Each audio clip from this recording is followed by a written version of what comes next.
13th and heading in towards Halloween. Like, there's a lot going on, right? But now I used to always get confused. Friday the 13th, Halloween, Nightmare on Elm Street, and so Friday the 13th, that's Jason, right? Halloween is Michael Myers. Yes. Nightmare on Elm Street, Freddy Krueger. Correct. Right? Yes. You got it all. All three of those are going to be in attendance tomorrow at the Big House because it's going to be a house of horrors for Michigan. Because the Indiana Fighting Hoosiers coming off their bye are going to go in there, shake up at the coordinator, LEO. Eddie Garrison's going to be snapping his fingers, singing along. He's been practicing all week. And starting to develop some calluses on my hands, actually, from all the snapping I've been doing. You want to give me a little warm up there on what you're going to be doing tomorrow? I can't. I got to save them. I got to save them. What about the lyric part? I do. You know what to do. In fact, Indiana tomorrow, the big stunner. I'm telling you right now, the preview. Don't put the mortgage on it. Do not in any way, shape, or form. But when Indiana upsets Michigan and shocks the world, my Twitter is going to blow up. I'm telling you right now. Nostradamus, right here. Indiana shocks the world. I've been saying it since we started this show. How are you on a Friday? My name is Jake Query. Eddie Garrison, you just heard singing along. Jimmy Cook joining us as well. This is Query and Company here on 93.5 and 107.5 The Fan. I'm happy to report that, Jimmy, give me a wave real quick. Other hand. Okay. Wedding ring back on. Still has it. Did your wife say anything to you about the Chiefs ring yesterday? No. Was she like, they were kind of right? I brought it up to her, and she reiterated what she said, which is that she tolerates me. She puts up with me. Okay. It wasn't a ringing endorsement, Jake. You'll be happy to know that. But a ringing endorsement. Uh-huh. You met her where? We met down at IU. And she is native of where? Went to Warren Central. Okay. And so she just knew from the time that she met you that the Chiefs were the deal, right? Yeah. Oh, yeah. Okay. Very early on. Yep. Now, what is her passion that you tolerate? God love her, Jake. She's a diehard IU football fan, so she's also hoping for an upset tomorrow. Okay, so but you kind of like IU football though. Yeah, I do. What is it that she's into that you're like, you don't get it? TV show or something she does with her friends? Real Housewives, Jake. You can relate to that one. Okay. I don't get it. Like, our internet was down yesterday, and she was in a tizzy because she wasn't going to be able to watch Reunion Show Part 2. Oh, my gosh. So does this happen to you where you're like, can we change this? 10 more minutes. They're getting ready to argue here. I got to see what they're saying. 10 more minutes. And you're like, wait a minute. This has been on for like, they have a reunion show literally every day, right? Feels like it, yeah. And then you find out these women don't even know each other. You know that, right? Yeah. They just they get together for lunch like 3 times a month and they film it. And then they curse yell at each other. Yeah, exactly. Throw things and then have reunion shows. But here's the thing. With Andy Keller. So if your wife is talking to her friends, she would say to them, well, Jimmy kind of likes the Real Housewives thing. I mean, he watches it with me. When in reality, you're like, I can't stand this. Like, I can see my brain oozing out of my ear while I'm watching it, right? Sure. I hate to break this to you. It's kind of the same thing. It like, is. No you doubt. think she tolerates the ring, but deep know. down to her friends, she's like, I can't believe it. No doubt. So the Philadelphia Phillies advance in the National League Championship Series. My condolences and apologies to Paul the Mailman. Not Giddy Paul, but my other buddy Paul the Mailman. I know 2 Pauls, both are mailmen. And as well to, of course, Derek, who is the Director of Veteran Affairs for the program and a native of Mississippi, diehard Braves fan. Atlanta goes home. So now Philadelphia advances to take on the Arizona Diamondbacks. And then, of course, the American League side of things, it's the Battle of Texas between the Rangers and the Astros. The other big thing coming up on the weekend, there's a lot going on this weekend. I did see, Jimmy, that Notre Dame now, apparently like everyone and their brother is putting money down and altering the line between Notre Dame and USC, right? Yes. Your thoughts? I mean, the last I saw it, Jake, was yesterday. Eddie and I were discussing this very thing, and I believe it was still Notre Dame by 2.5. That's correct. I've not checked it since then. I think that's right. Where's that game? It's at Notre Dame. And I don't know what it opened at. I need to check that. Probably did that when I banged the table. Here's the thing about that game. It's not unlike the Colts-Jaguars game. You can sit and convince yourself. We'll start with the Colts and Jags. Okay. You could, if this was high school debate class, and Mr. Garrison was our teacher here, and we each had to give a compelling argument as to why the team that you've been assigned is going to win the game, you, Jimmy Cook, could do a 5-minute thing in front of the class on legitimate reasons, and you would have 5 minutes worth of conversation about why the Colts are going to win on Sunday. Yes. Now I, Jake Query, would be able to do the same with evidence that the Jaguars will win the game and be able to give 5 minutes of solid evidence as to why Jacksonville's going to win. And both of us would have, it wouldn't be word salad. Both of us would be giving compelling arguments that could convince the audience that our team is going to win the game. I think you could say the same for the Notre Dame-USC matchup, because USC offensively can score at will. Like, they look at the field and it's 6 points, right? But they can't stop anybody. I'm not kidding you. If USC stopped on the way to South Bend in Shelbyville in scrimmage tonight, the Shelbyville Golden Bears, Shelbyville scores 21 on them, right? Yeah. And almost no lead feels safe for USC, regardless of how many points they put up. It could be 28 to so nothing. Long as there's time on the clock, they come back out and they match it, right? I mean, I remember when I played high school basketball, I was not a great defender. When I wanted to be, I guess I could be, but like I didn't like playing defense, I guess. And I remember once playing like pickup ball, and one of my buddies was like, Jake, you're the worst defender ever. And my response was, dude, my defense is my offense. Like, you can't outscore me, so it doesn't matter. Right. Now, terrible philosophy, and probably the reason why, I didn't have like some long-standing career. But there is for USC football this year, that is absolutely the case, right? Yeah. I mean, their defense is the fact that you constantly are worried about what their offense is going to do. Yeah. You asked this conversation earlier in the week about teams that might be in danger of missing the playoff because of one loss, and I'm still willing to hear an argument that maybe USC could avoid it because they still play top 10, top 15 teams within the Pac-12 schedule. They still have left to play, so maybe there is an avenue there, but there's also a feel from a Notre Dame side, not just because it's a rivalry game with USC, but if we're going down, we're taking you with us. Going back to Colts-Jags, it feels a lot like that Colts game a couple years ago where all they needed to do was beat the Jaguars to get in the playoffs, and the Jaguars said, nope, not today. Sorry, you're going to Cancun with us as well. Right. Kind of has a similar vibe in terms of what Notre Dame can still play for, because yes, they can still play for a successful season. Yes, they can still play for maybe a New Year's Six bowl, but their playoff picture died last week in Louisville. USC still has life there, but yeah, anytime you get an opportunity to knock out the Trojans, it's a great feeling. The funny thing about the college football playoff is the teams right now that are the most in the running are all going to cannibalize each other. Right. I mean, you have literally 3 of the top 8 teams are in the Big Ten, right? Yep. And then 3 more are in the Pac-12, right? So, I mean, although USC hasn't been given a lot of love just yet. And then you have Georgia. I mean, Texas has bounced themselves out, but Oklahoma now seems to be on a fast track. So it's kind of shaping up before your eyes. It's just a matter of, like, which of those, and does one of those conferences get 2 in? It's looking like right now, without looking ahead to the rest of the schedule, I would just a guess based on what I've seen so far this season.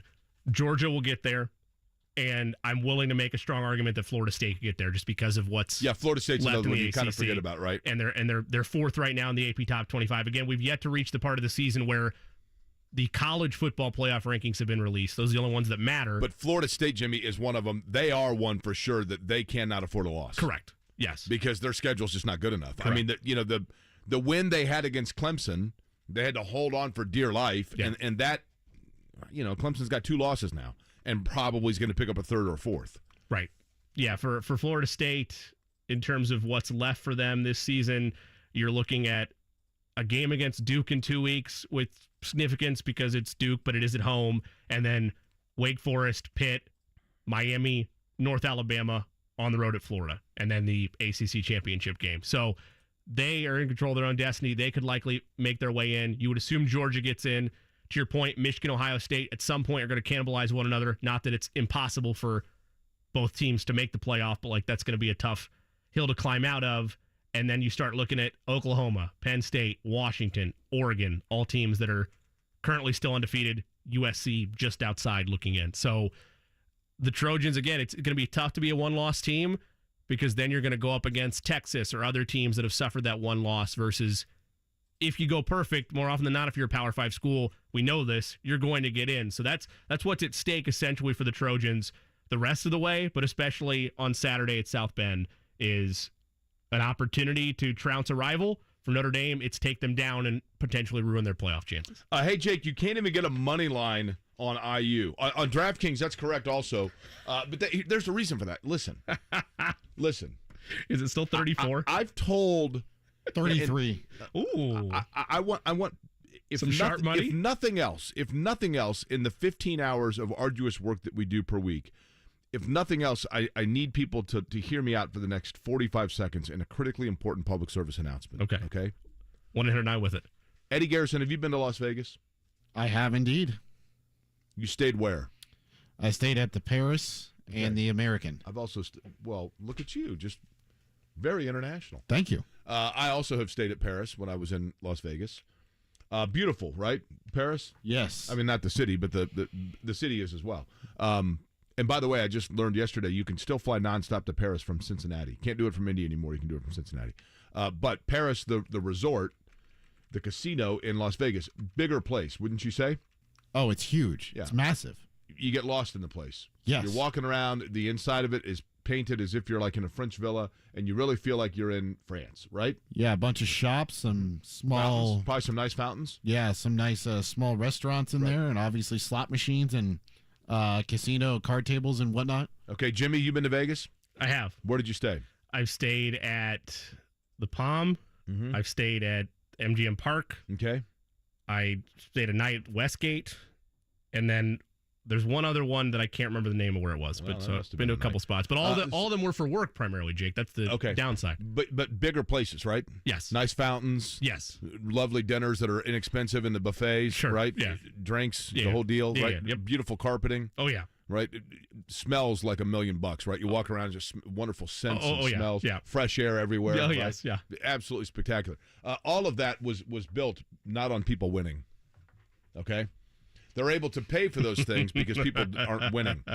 So the same is true when people are saying you can't put a money line on Indiana against Michigan. That's because these places ain't stupid. They got fountains to build. They got statues to build. They've got Eiffel Towers to build. They have city blocks that they are putting in hotel rooms. And they're doing that in making sure that they are not putting themselves at risk of losing a lot of money, which is exactly what would happen if they allow people to bet on Indiana, because Vegas ain't stupid. They know what's happening. They know that Tom Allen's Fighting Hoosiers are bought in. They saw the look in the eyes of those guys when they're singing the fight song after games, how dialed in they are. They've seen, like when Tom Allen was sending his guys out for the bucket game, how invested and dialed in those guys are. They know. They absolutely know. So let that be caution to the wind. When you can't wager on it, it's because it's a foregone conclusion what's going to happen. Vidara was the other one. The what? Vidara was the other place. Okay. Where's that? Is that on the Strip? It's near the Cosmopolitan. It's like right around that area. Fair enough. But Jake, so in that case, then if the money line's not available to you and Vegas thinks they know something, then they're basically handing out 34 points for free, right? I mean, that's the other way to look at it. No. Well, it's all a sucker deal. I mean, they know the numbers on where people are and sure. what they're. I mean, trust me, they know what's up. Oh yeah. Booger McFarland going to join us 16 minutes from now. By the way, I will die on this hill. In these parts, I recall when the Colts won the Super Bowl, going down on Monument Circle, it was like 10 degrees outside. Nobody knew for certain if there was going to be a victory parade. And everybody was going to the RCA Dome because we knew the team had landed and was going to go to the RCA Dome, and there was going to be like a celebration there. But people were like, well, surely there's going to be a parade. And people started lining the streets in anticipation of a parade. And there wasn't necessarily a plan for one. Norman Cox of Channel 6 was standing out on Monument Circle down here wearing a Cleveland Browns hat, screaming at people to go home because nothing was going to happen. And that seemed to be legitimate because nobody knew. And then they land, and they're like, wait a minute, people are lining the streets, so let's just go to the warehouse where there's a bunch of the golf carts and stuff and like floats from the 500 Festival Parade and put the team on them and kind of go up Capitol and around and back down and then to the RCA Dome. And that's what happened, right? And during that, the two things that I vividly remember of the Super Bowl quote-unquote parade through Indianapolis was, number one, Bob Sanders was on the – well, first off, Bill Polian had the Lombardi Trophy in his hands, and it was like pry it from my dead cold hands. Like no one else was going to touch that trophy. Bill Polian was standing in the front of the float with that trophy, and in his defense, it was like frozen to his hands. But Bob Sanders was on the back of one of those floats, bobbing his head, wearing sunglasses, and he was the rock star of Indianapolis.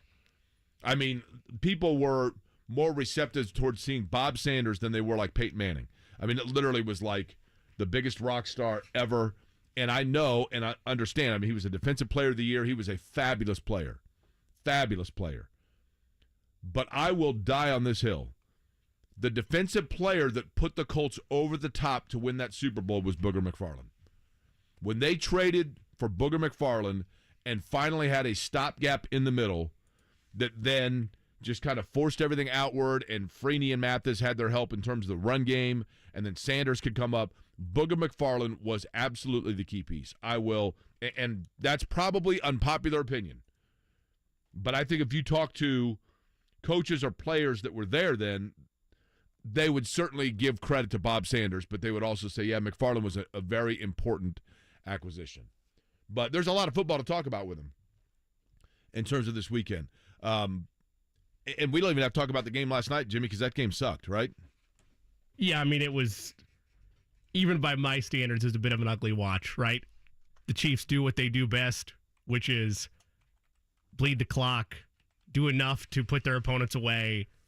They're still trying to figure things out offensively. There weren't the explosive plays that you're used to when you see a Patrick Mahomes highlight reel. That said, and this is the last I'll say on it, Jake, because I know that you're going to hit me with the call-in number for those that need it. They somehow did something they almost never do, which is they covered the spread.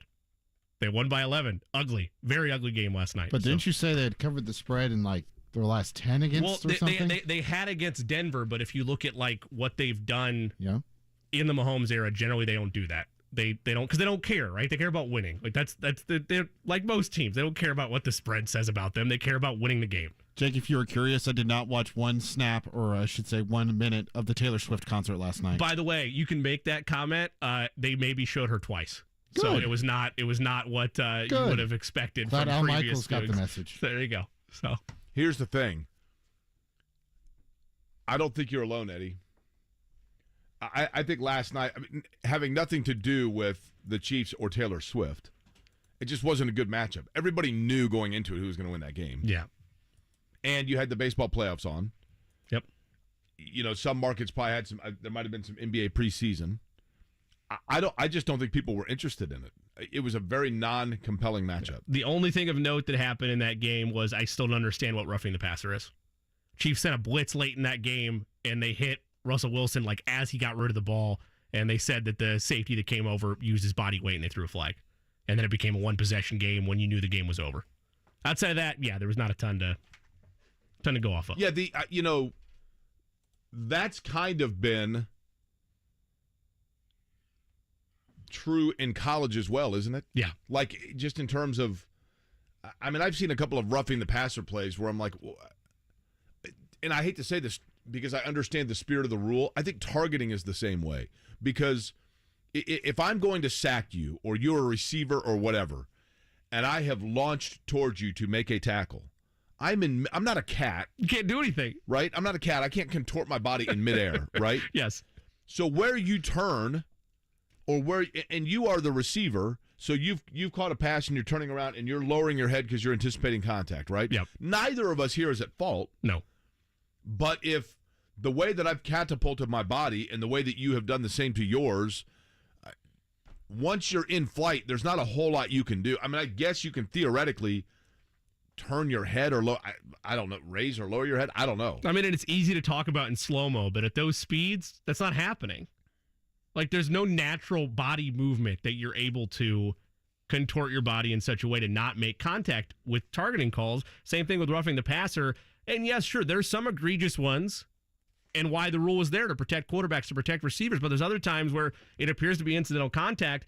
And the reason it's ultra frustrating at the collegiate level is all they need for targeting is, it's not intent, it's helmet-to-helmet contact, and you're gone. The ejection rule is still present. So, yeah, both collegiately and professionally, those two calls, absolutely maddening. I get nervous whenever Eddie starts walking around. Is something, what's going on, Eddie? You got to fix the camera here? Yeah, I got to fit your guys' heads in it. Apparently on the YouTube channel, we are out of frame. I'll tell you what, it makes me feel better because usually it's just my head that he's trying to get into frame. So now you're a part of it. Welcome. Well, I stand up and sit down the entire show. So and I move all over the place. Right. Well, here's a thought. Why don't we just back the camera up so it's a wider shot? I mean, I'm no. I don't have to move it. I'm no Ansel Adams here, but like, you know what I mean? It seems like that would make sense. But yeah, some of the official calls.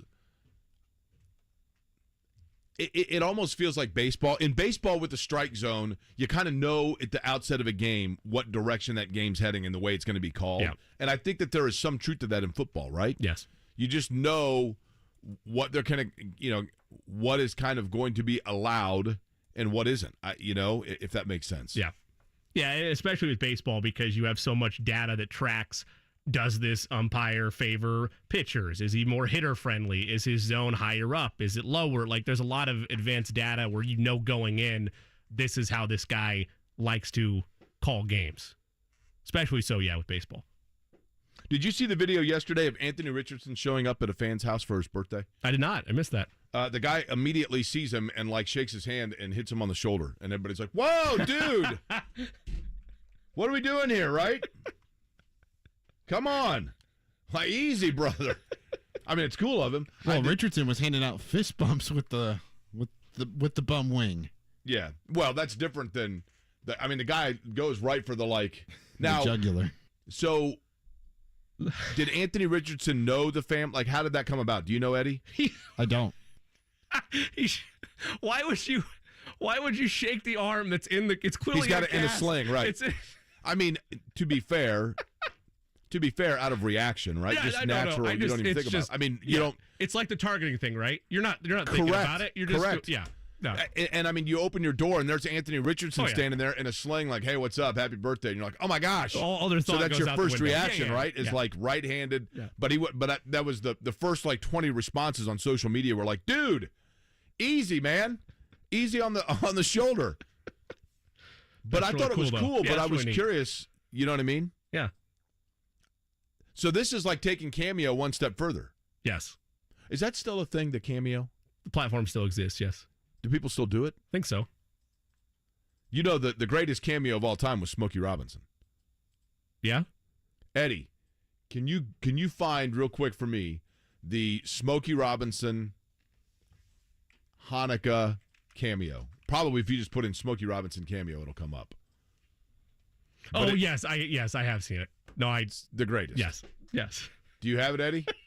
I'm pulling it up. This is music legend Smokey Robinson. It's undefeated. You're right. When being asked to do, for those that are unfamiliar, I can't imagine you are, but Cameo is a service on the internet where you can buy a 30-second video, 2-minute, 3-minute video of a celebrity wishing a happy birthday, happy Hanukkah, Merry Christmas, whatever it might be, to a loved one. And there's somebody who knew Smokey Robinson or their aunt did or something, and they wanted Smokey Robinson to wish her a happy Hanukkah. And they obviously sent the correct spelling of Hanukkah, and Smokey Robinson went straight phonetic. Do we have that, Eddie? I'm going through the YouTube ad. Hold on. Oh, okay. Smokey Robinson, by the way, lived on the same street as Stevie Wonder. If you ever go to Detroit, actually around the corner. If you ever go to Detroit, you can go to Stevie Wonder's childhood home. Smokey Robinson's house is right around the corner, and they moved Stevie Wonder there from, I think it was Saginaw, once he became a rising star. Here's Smokey Robinson with the greatest cameo ever. Hey, Marco. How you doing? Surprise, surprise. This is Smokey Robinson. I know you didn't expect to hear from me. That's right. But I was contacted by your sons, Jeff and Jer. And they told me that you used to live in Detroit across the street from me. And gosh, that's beautiful. Dear Stevie. How you doing again? Fine, thanks. Nice talking to you again, I guess. Yeah. But anyway, you're living in Vancouver now. I am. And they wanted me to wish you happy Chanukah. Okay. I have no idea what Chinooka is. Okay. Might have been a decent idea when you asked Smokey to do that, to explain what exactly it is. It's actually a fairly important and significant holy holiday for us, but it's a silent C, Smokey. It's a silent C. Booger McFarland, by the way, going to help us break down the Colts and the Jags, and he's going to do it next. Hey, it's Big Joe for your trusted local independent.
The Fan.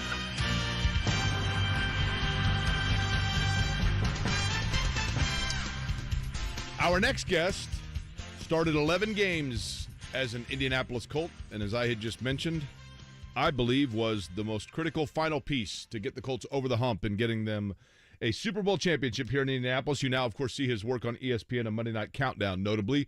Booger McFarland joins us on the program. Booger, how are you? Doing good, gents. What's happening? Well, this is an intriguing game. We were just talking about this, and I'm interested in your perspective. I feel like between Indianapolis and Jacksonville, this weekend, you could make a pretty compelling case really for both teams. I didn't think that was going to be the case at the beginning of the year with the Colts, but they seem to kind of be ahead of schedule. Now, obviously with Richardson out, maybe that changes things. But feels like Indianapolis is a little ahead of where we thought they'd be, and Jacksonville has yet to get the firm footing we thought they'd have. Would you say that's a fair statement?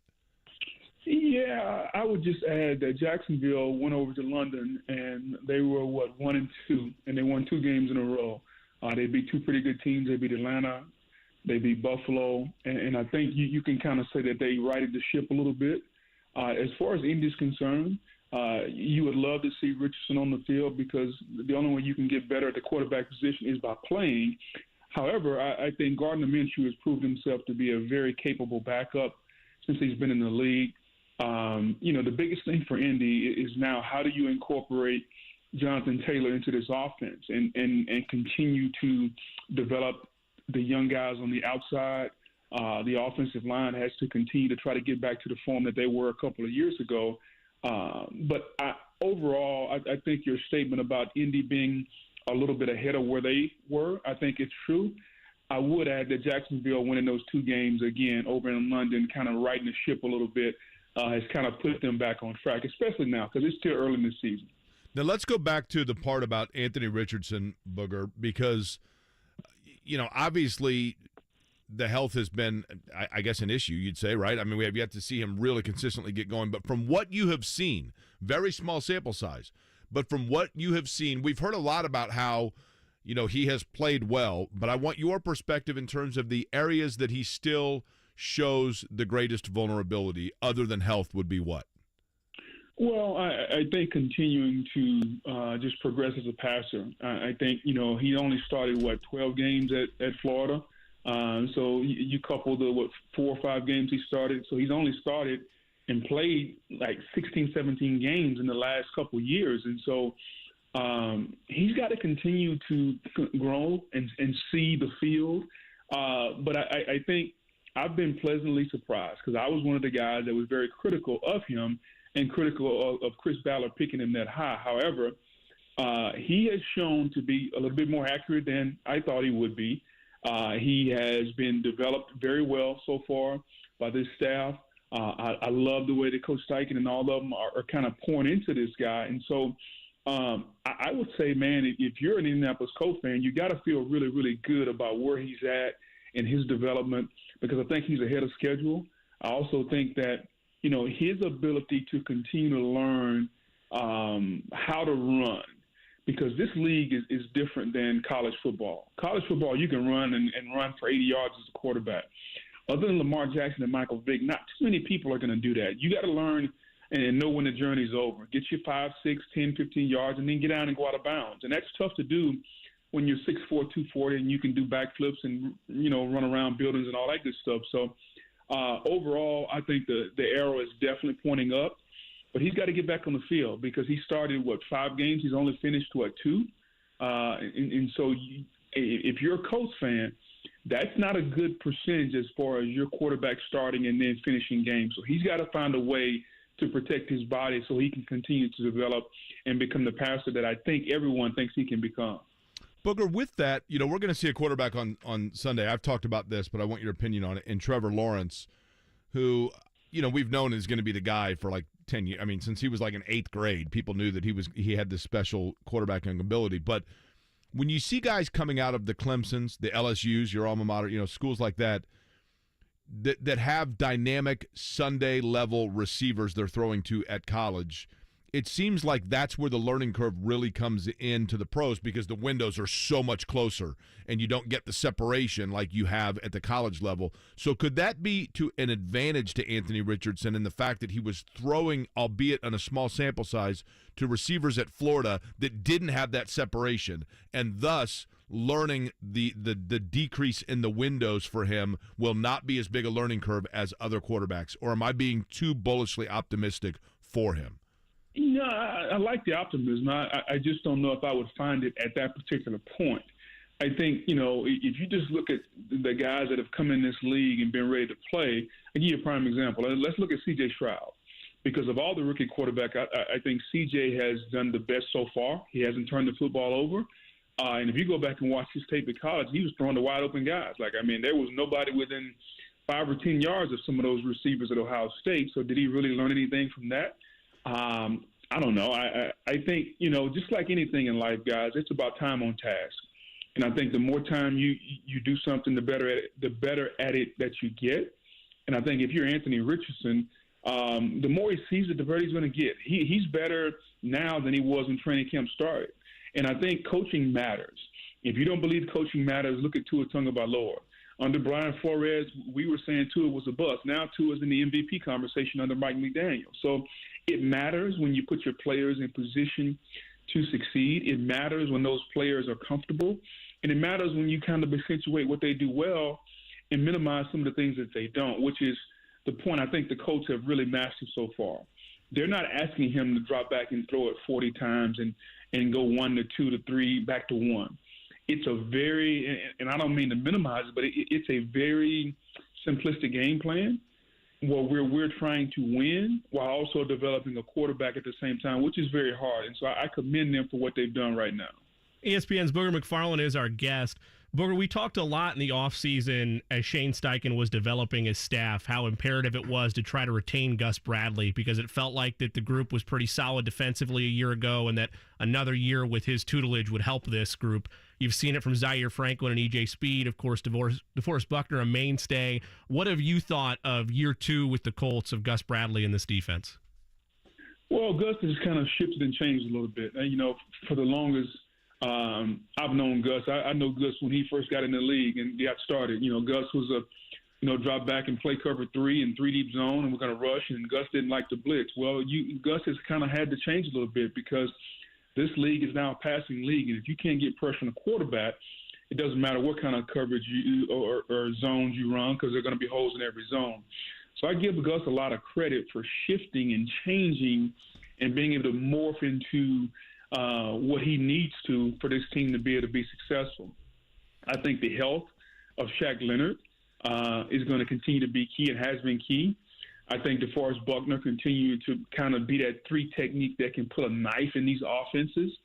I think Kwity Paye and some of these guys that are up front have to continue to develop because, guys, let's be honest. It doesn't matter what defense you run. If you don't have 3-4 guys up front that can actually get off the ball and get to the quarterback and create negative plays, it doesn't matter. That's why San Francisco is successful.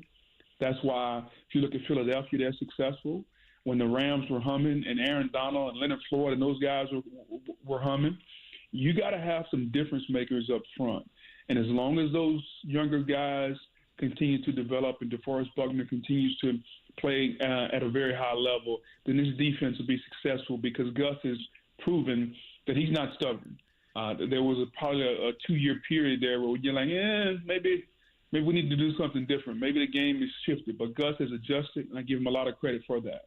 It does feel to me, Booger McFarland, like we're starting to find – I think Chris Ballard, he didn't beg for, that's the wrong word, but he emphasized, I guess you'd say, patience in terms of the guys he was drafting. They put a lot of resources into that defensive line with Dio and, as you mentioned, Kwity Paye and and those guys now, maybe it took a little bit to get jump-started, but it does seem like now you can start to see that light at the end of the tunnel and that line is coming together and that they are improving week to week. Would you agree with that? And where would you say defensively Indianapolis still has some weakness? Well, first of all, you can never have enough guys up front. You couple that with Shaq and Kenny Moore and how those guys play. I think you have to have the ability to line up and play man coverage at some point, though. So where do they need to kind of continue to improve? I would say that would be the first area. But Chris Ballard is one of the more underrated GMs in football, and people have given him a lot of flack over the years based on a lot of things, and most recently how he handled the Jonathan Taylor situation. But I think when you look at talent acquisition, you look at the offensive line he put together a few years ago, you look at drafting those guys on defense, he's proven to understand and know talent. I know Chris. Chris understands how to build a team the right way. He's tough. He's mentally tough. He's hard-nosed. But he's also very fair. I think what he did with Jonathan Taylor shows that he's not as stubborn as some people think he is. And for him to get that deal done, for Taylor to come in, now you got a 1-2 punch, even though people may say it's just a one. But if you look at Taylor and Moss, I think you got a serious 1-2 punch there where you can kind of ease Taylor back in. And now you have a foundation how to develop a quarterback. And so I like what they've done defensively. But the ability to lock down and play man coverage on the outside and continue to, like, you need 7-8 guys up front now. Like, you need 7 or 8 that can absolutely go. And so I would say man coverage and the ability to just continue to develop that depth up front will be the key. But here's the thing to play devil's advocate here, Booger, with Chris Ballard. Year 7, and still, kind of maybe it's not a total rebuild, but a retool for sure. How many years do you give a GM before you can say for certain you know who they are? Well, I think you have to kind of look at what they've done. And I don't know all the details, but it sounds like to me when Frank was there, Frank was, picking and choosing the quarterbacks that he wanted. And so can you really say Chris was able to kind of turn the roster over? Because you can't really do that until you get the quarterback. And so during the Wentz, Rivers, all that that era where we were trying to find a quarterback up in Indy, you were really just kind of putting a Band-Aid on it. And so I think in year 7, you look at the hits and the misses. All right, like if you look at the most talented team in football right now, I think it's Buffalo. I think it's San Francisco. I think it's Miami. Just look at their hits and misses. I mean, I remember the time when John Lynch drafted Reuben Foster and Solomon Thomas, 2-3, I think he drafted both of those guys in the first round. Both of those guys were misses. But if you look at the hits that he's got, it's been unreal. You get Nick Bosa, you get Dre Greenlaw, you get Fred Warner. Like, you got to have more hits and misses. Nobody's going to be perfect. And so it'd probably be a good exercise for you guys to do. Take a look at the hits, take a look at the misses. If you really want to judge Chris Ballard fairly, you judge him on a franchise quarterback. This is the guy that he's taken in Anthony Richardson. And then you start the list. How many guys has he hit on? And by hit on, here's what I would say. How many guys that you drafted have gotten a second contract either in Indy or somewhere else? Because I would call that a hit. That means they are good enough and they perform well enough where somebody or Indy has paid them a second deal. And how many guys were Indy drafted that those guys either are out of the league or they are not getting a long-term deal? So I don't call a one-year deal. Like if a guy moves on and gets a one-year league minimum. Okay, I don't know if I necessarily call it a hit. And so just judge him fairly on that, because in this day and age of analytics and statistical data, you can clearly see and take a look at what he's done. And I think that would be a fair assessment as to where he is as a general manager. But I like him. I think he's built a really good team in Indy. But ultimately, when you're a general manager, you got to do two things. You got to choose a head coach. You got to choose a quarterback. And so regardless of everything he's done, he's going to be judged on those two things. You know, it's interesting because he's had, to your point, Booger, like the 18 draft is unbelievable, right? I mean, Quentin Nelson, Shaq Leonard, Braden Smith's a solid player. Naeem Hines, they were able to flip. But you get Zaire Franklin in the 7th round, who's a really good player, obviously, and is going to be for a long time.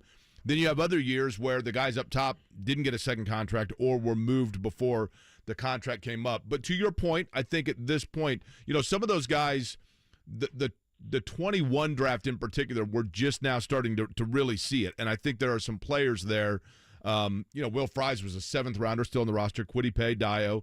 Some of those guys are just now starting to come in, which would support your argument there, right? I mean, like they're just now starting to really show what they can do, and we'll see what happens with them moving forward. Before we let you go, I did want to ask you this. We had your former head coach, Tony Dungy, on yesterday, and I asked him a question. He gave a very interesting answer, and that is, Booger, I asked Tony Dungy to tell me, like, the moment that he could recall going home from work and saying, okay, I've got a pretty good situation here in Indy, and I'm in pretty good shape. You're a little bit different because obviously you were a late acquisition before that Super Bowl push, and I believe you were the final piece personally.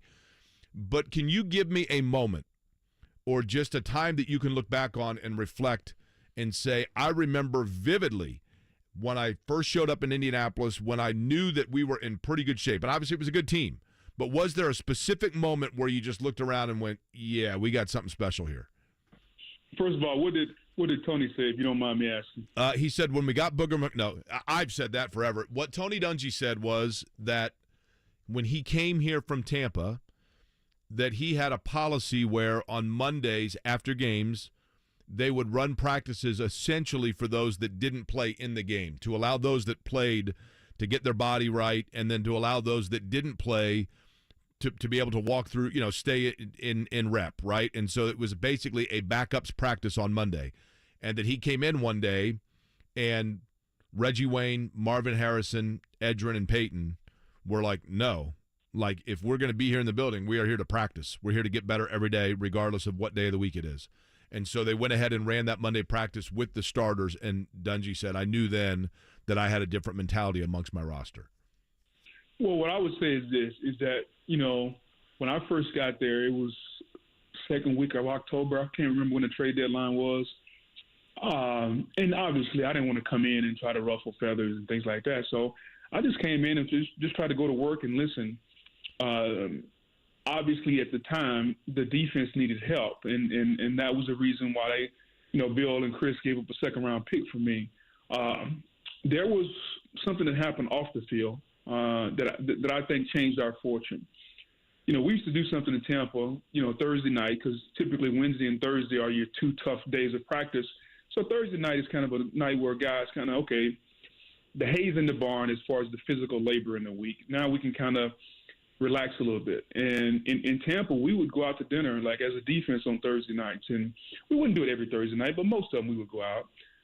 When I got to Indy, nobody ever did that. It was kind of like it was 53 independent contractors, and everybody just kind of did their own thing.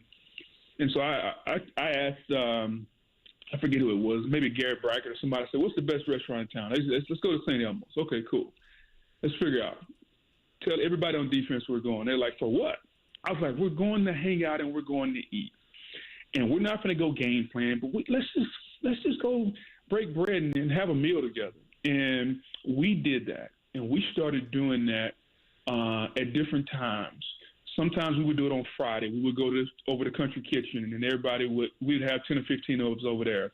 We would go to a different restaurant. But what that did is, for a defense that was getting hammered and it was much maligned, I think it created a cohesiveness where people got to know everybody, man. Like, when you're on that field in between those lines, man, ain't no coaches out there. Like, you got to know that the guy next to you has everything buttoned up, and you got to trust that he's going to be where he's supposed to be. Well, how can you do that if you really don't know me? I get it, we're pros and all that, but how can you really do that if you don't know who you're lining up next to? When I look you in the eye, because sometimes you're so tired you can't speak. When I look you in the eye, I got to know who I'm lining up next to. And I think those meals, especially the first couple that we had, changed the fortune of our defense. And we didn't see that right away because we still struggled throughout the regular season. But when we got to the postseason, I'll never forget the game against Kansas City. Larry Johnson led the league in rushing that year. We stoned him. We go to Baltimore, Jamal Lewis, and we stoned him. We come back home, and we're down 21-6 to the Patriots. And I'll never forget, man. I didn't have all the scar tissue that everybody else had because, I knew the Patriots and the Colts were bitter rivals, but I didn't have all that scar tissue from years past where Tom had broken everybody's heart.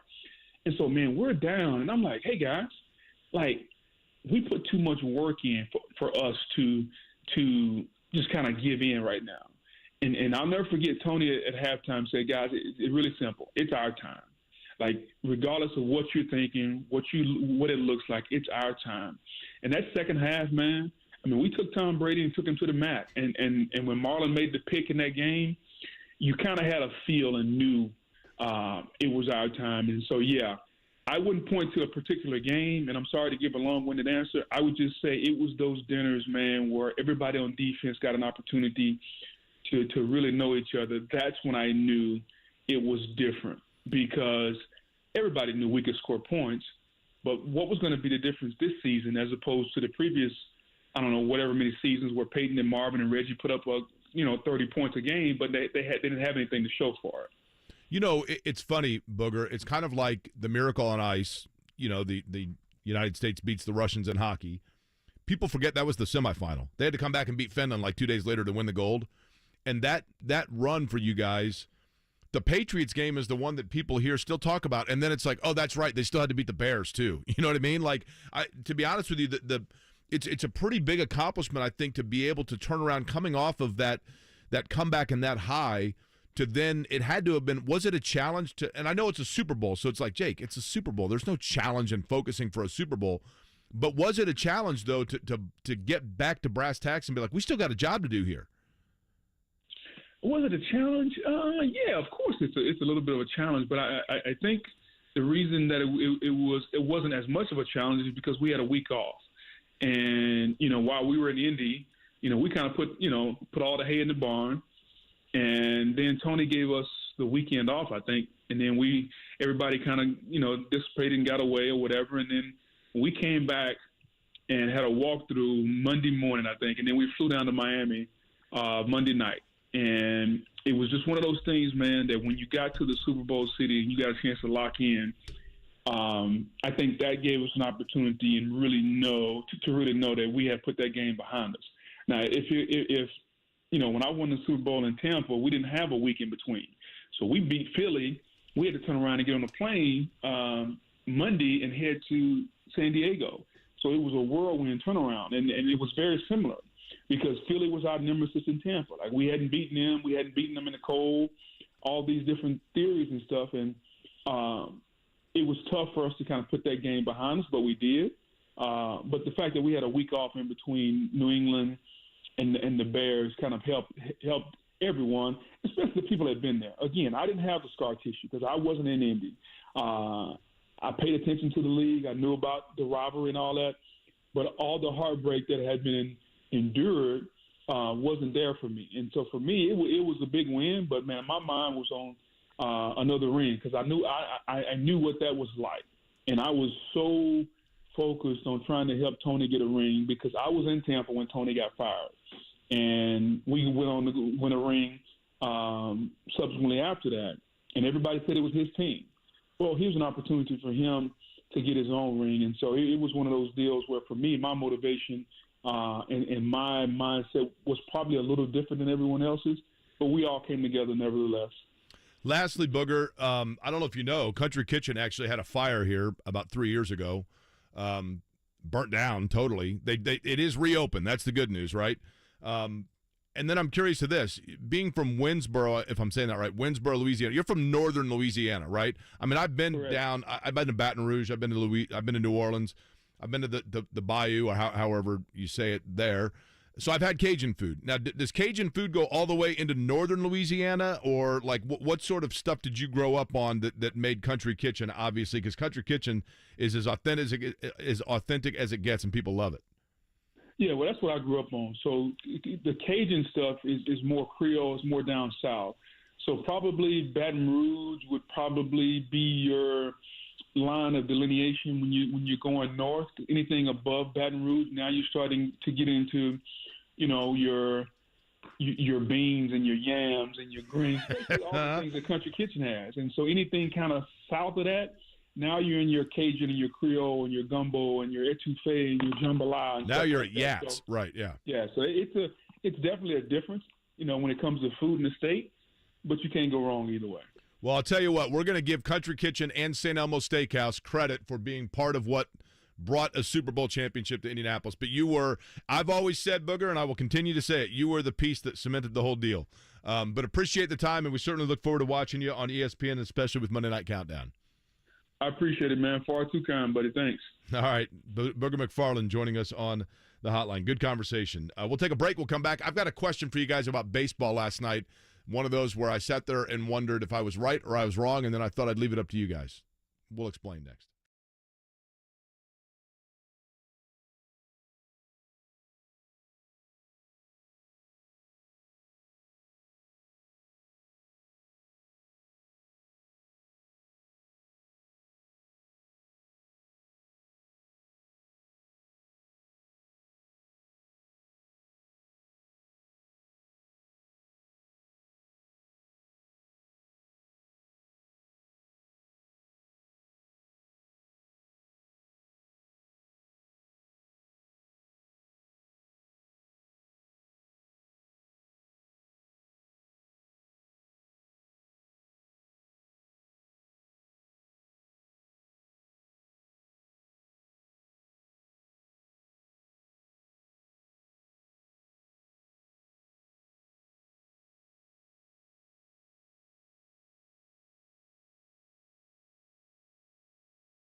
And 107.5 The Fan.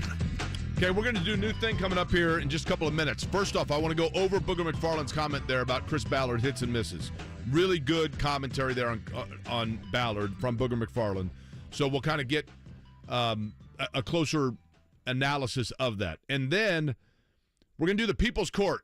I have a question about something that happened in sports, and I was going to opine on it, and then I thought, you know what? Instead of me giving my opinion, I want to know what the people think and what sports fans think on who was right and who was wrong in a situation. We'll get into that as well.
And 107.5 The Fan. Jake Query, Eddie Garrison, Jimmy Cook here on a Friday. How are you? A Blue Friday. You heard J&B is going to be out and about today, 3 o'clock, getting you set for Colts Happy Hour, which begins at 6 p.m. Also tonight, by the way, here on The Fan, 7 o'clock, you can hear Hamilton Southeastern and Brownsburg with the CEO of Query Company, Eddie Garrison, on the call with Jim Leisure. And then, Jimmy, you will be calling Ron Colley in East Central, correct? That is correct. That also a 7 o'clock kick? 7 o'clock start time. On the Ron Colley YouTube page, as well as Ron Colley MediaNetwork.com. MediaNetwork.com. Taking a look, Booger McFarland had mentioned, go back and look at Chris Ballard's drafts and where guys are, who got second contracts, etc. The only curveball that I will mention with this,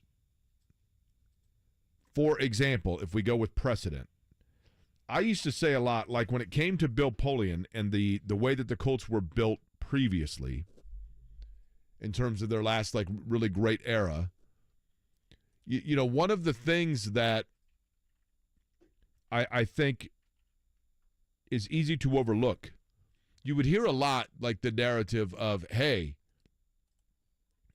Bill Polian really hits on guys that are like fifth round and lower and gets really good, like Look how many starters he got in the 7th or 8th round. And that is true.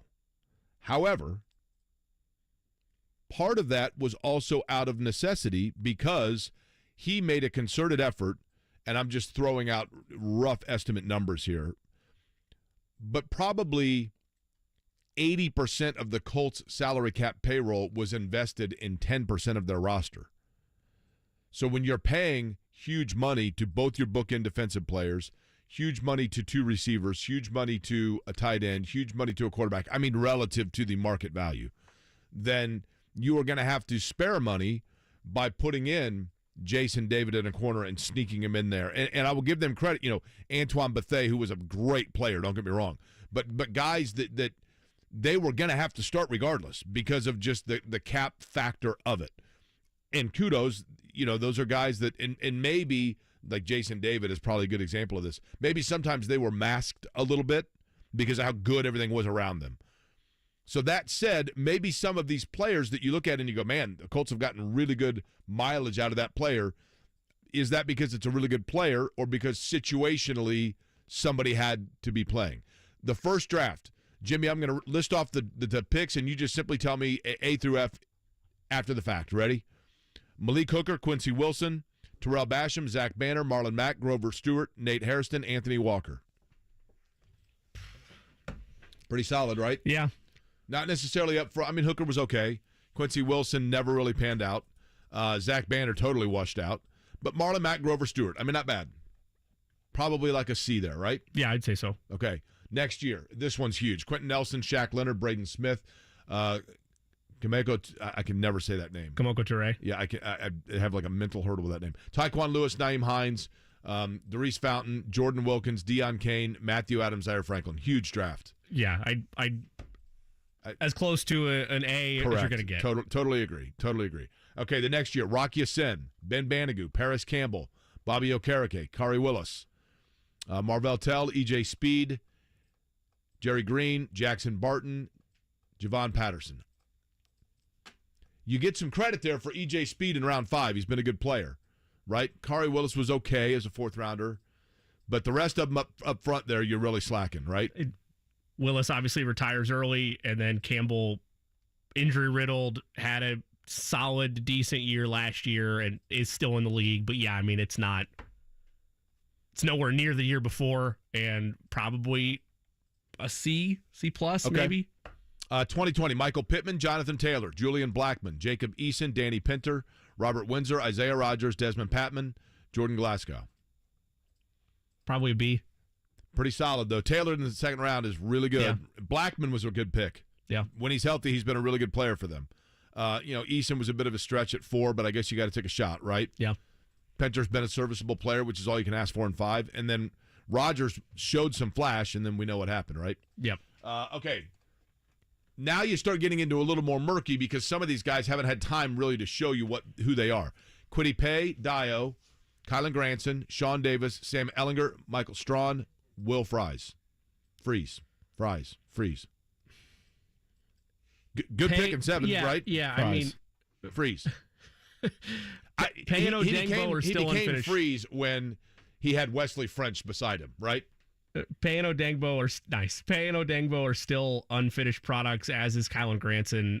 I would probably put it as at this point, a C plus that could trend towards a B plus, depending on how it all rolls. By the way, I know it's Fries, but I'm saying sure. The French fries thing got so old that I insist on calling him Will Fries. I understand.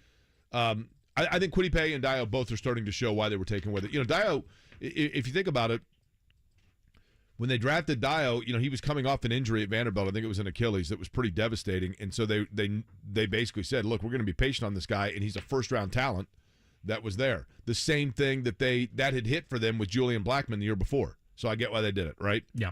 But I think overall, pretty good draft. Now, 22, Alec Pierce, Jelani Woods, Bernard Ryman, Nick Cross, Eric Johnson, Drew Ogletree, Curtis Brooks, Rodney Thomas. If Ryman had not shown what he has shown through the final, 4 or 5 games of last year to what he's shown now, this has the potential to be one of his worst drafts. Because missing on Pierce, if that's where it trends. And we don't know yet, but I would agree. We don't know yet, but missing on Pierce is tough. And Jelani Woods could still salvage that, but missing on Pierce when they knew they needed a wide receiver, when there were other wide receivers there they could have grabbed. If he winds out not translating, it's a tough draft. And the other thing, too, you know, keep in mind, too, they traded for Carson Wentz, so they didn't have the first-round pick in that. Right. And then the other thing that he's done a lot of is load up on like the later, like the day 2 picks. So he had 3 third-rounders last year. Nick Cross is one that I think a lot of people thought they reached on based on athleticism, and it has yet to really pan out. Ogletree could be a value find, though. I would agree. So maybe I'm being a little bit too harsh. See, that's the thing.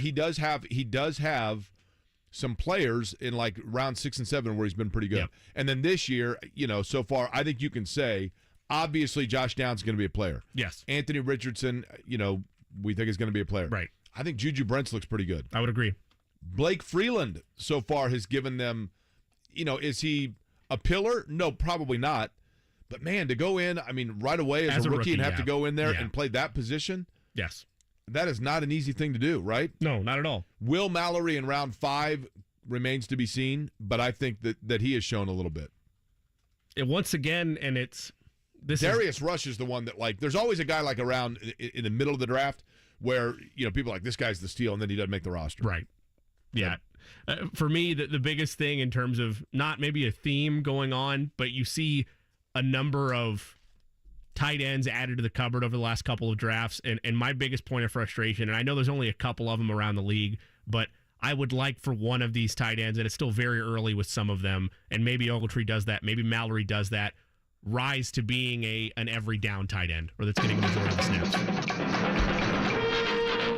Eddie with the breaking news. Braden Smith has been ruled out for Sunday's game, which means Blake Freeland will move over from left tackle, where he was last week, and now he will start at right tackle for the Colts on Sunday. I'm telling you, if he plays serviceably, then that's an invaluable kind of guy.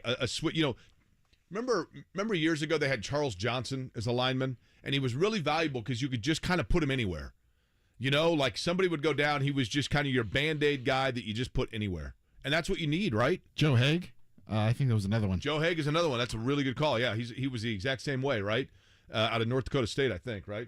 And you could just kind of put him anywhere. You know, you got a junk drawer at home, right? Yeah.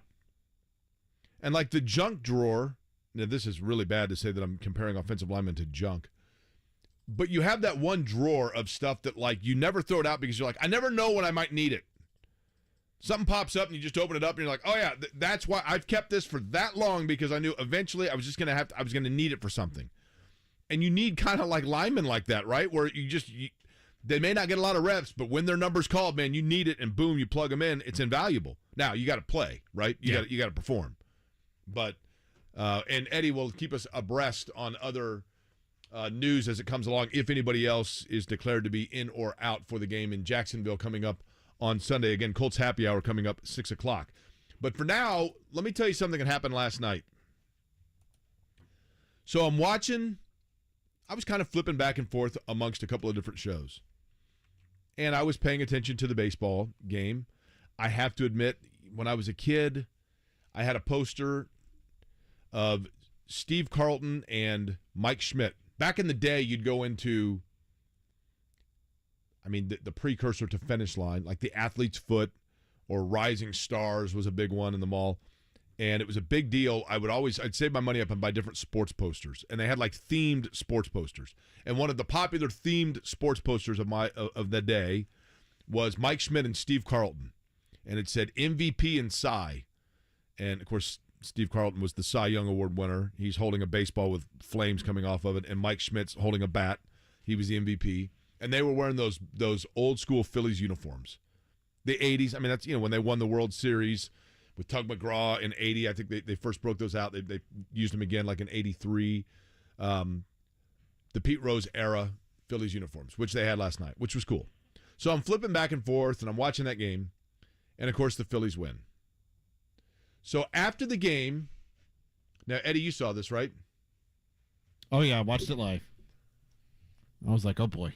So who is your favorite former Red that's now a Philly? Nick Castellanos. Okay. 100%. So Castellanos had a great series. The game's over, and Matt Weiner, who I knew when we worked in St. Louis together. He was at KSTK in St. Louis when I was at Fox Sports. Knew him peripherally, but a nice guy, really a nice guy. And then he went from there to TBS. Matt Weiner's doing post-game interviews. And I watched this interview, and I go, okay, this is like really awkward. And somebody asked me, they're like, well, what's the most awkward situation that you've been in an interview? And I can remember it perfectly. When I was working in St. Louis, I was covering the Cardinals, and they had a 3-game homestand against the Diamondbacks. And I was working for Fox Sports Midwest, but as a result of that, you're kind of carrying the flag for the different bureaus of Fox Sports Net. And there was a report of a pending trade for the Diamondbacks, and I can't remember what player they were rumored to be getting, but the Arizona affiliate wanted me to go in and ask Randy Johnson about this trade. And I'm like, okay. So I go in, and Randy Johnson had pitched that game, and he's doing his interviews, and of course he's like the most surly SOB anyway. And I don't know him, right? He didn't know me. I've never covered the Diamondbacks. So I go walking in, and he's answering his questions about the game or whatever else. And then here I am, this guy that he's never seen before.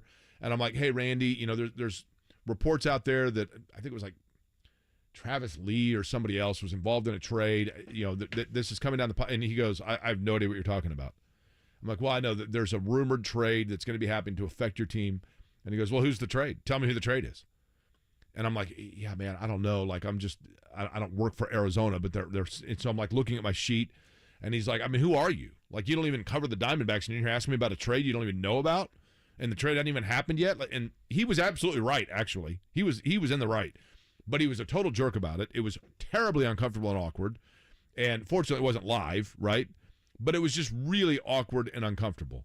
And as the years have gone on, I have actually given Randy Johnson credit because I'm like, I probably was not as prepared in that situation as I needed to be. Partially my fault, partially not. But I just wasn't. And so he was in the right, I think. So last night, let's play the audio first, and then I'll introduce the segment we're going to do with it. This is last night, Matt Weiner with Castellanos after the Phillies had advanced into the NLCS. Nick, nobody in Major League history has hit 2 home runs on back-to-back postseason games, but you just did, and you guys are headed to the NLCS. Where's the question in that? There's no question. Well, thank you for telling me. I thought you'd be happy with that. I am, man, but we got 8 more wins. Now, here's the thing. I have decided that instead of myself determining which of the two of those comes off looking like the jerk, if you will,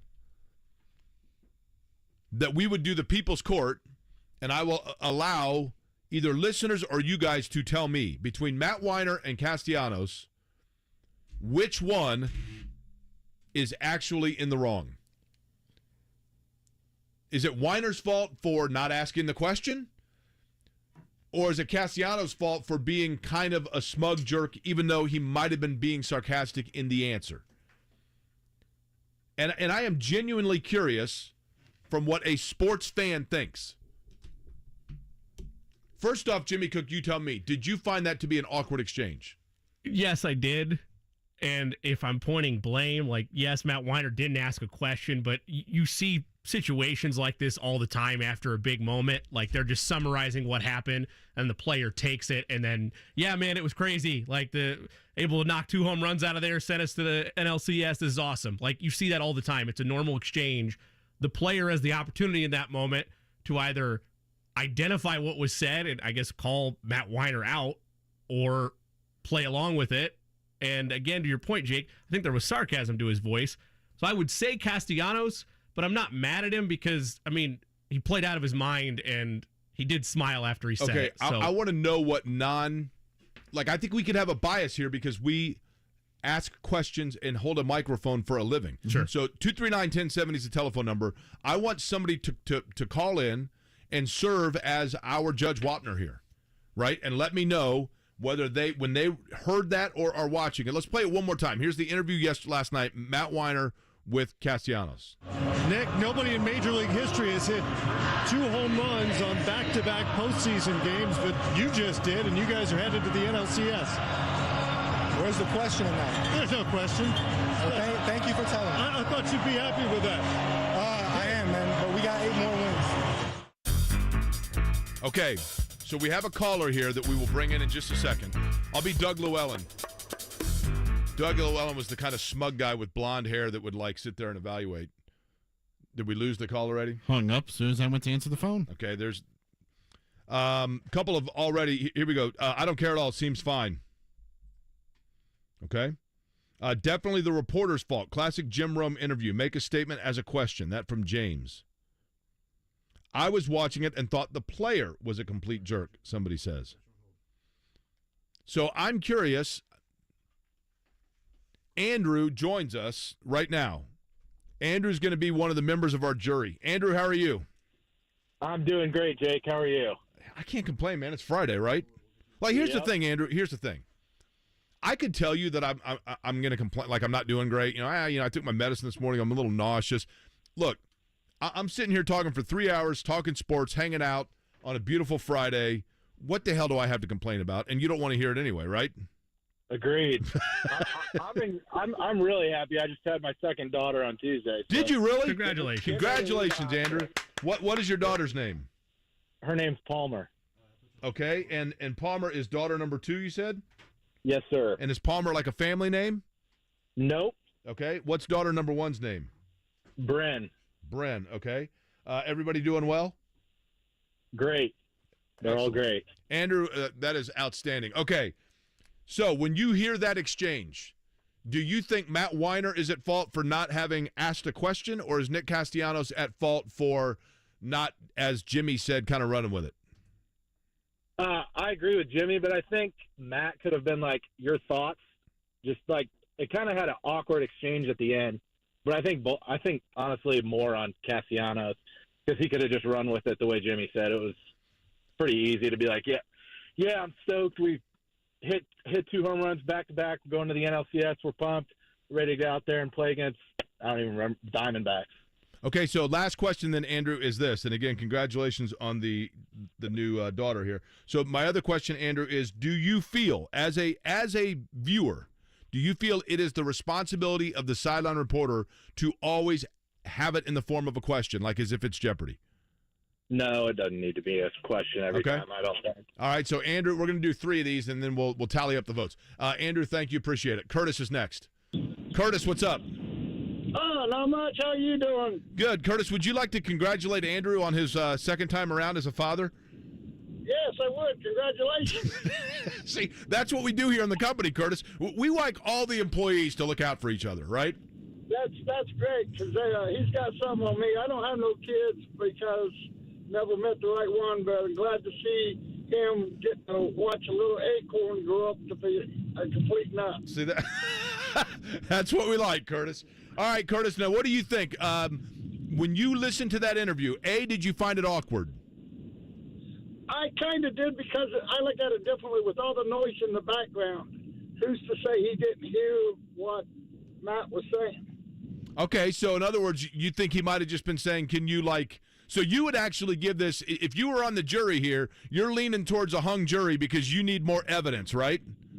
Correct. Okay, all right. Noise in the background. Now, Curtis, just out of curiosity, what line of work were you in, or are you in? I'm a delivery person for a company that hauls tools and construction supplies. Okay, so you are the director of supplies. That's what you are for the company. Is that cool?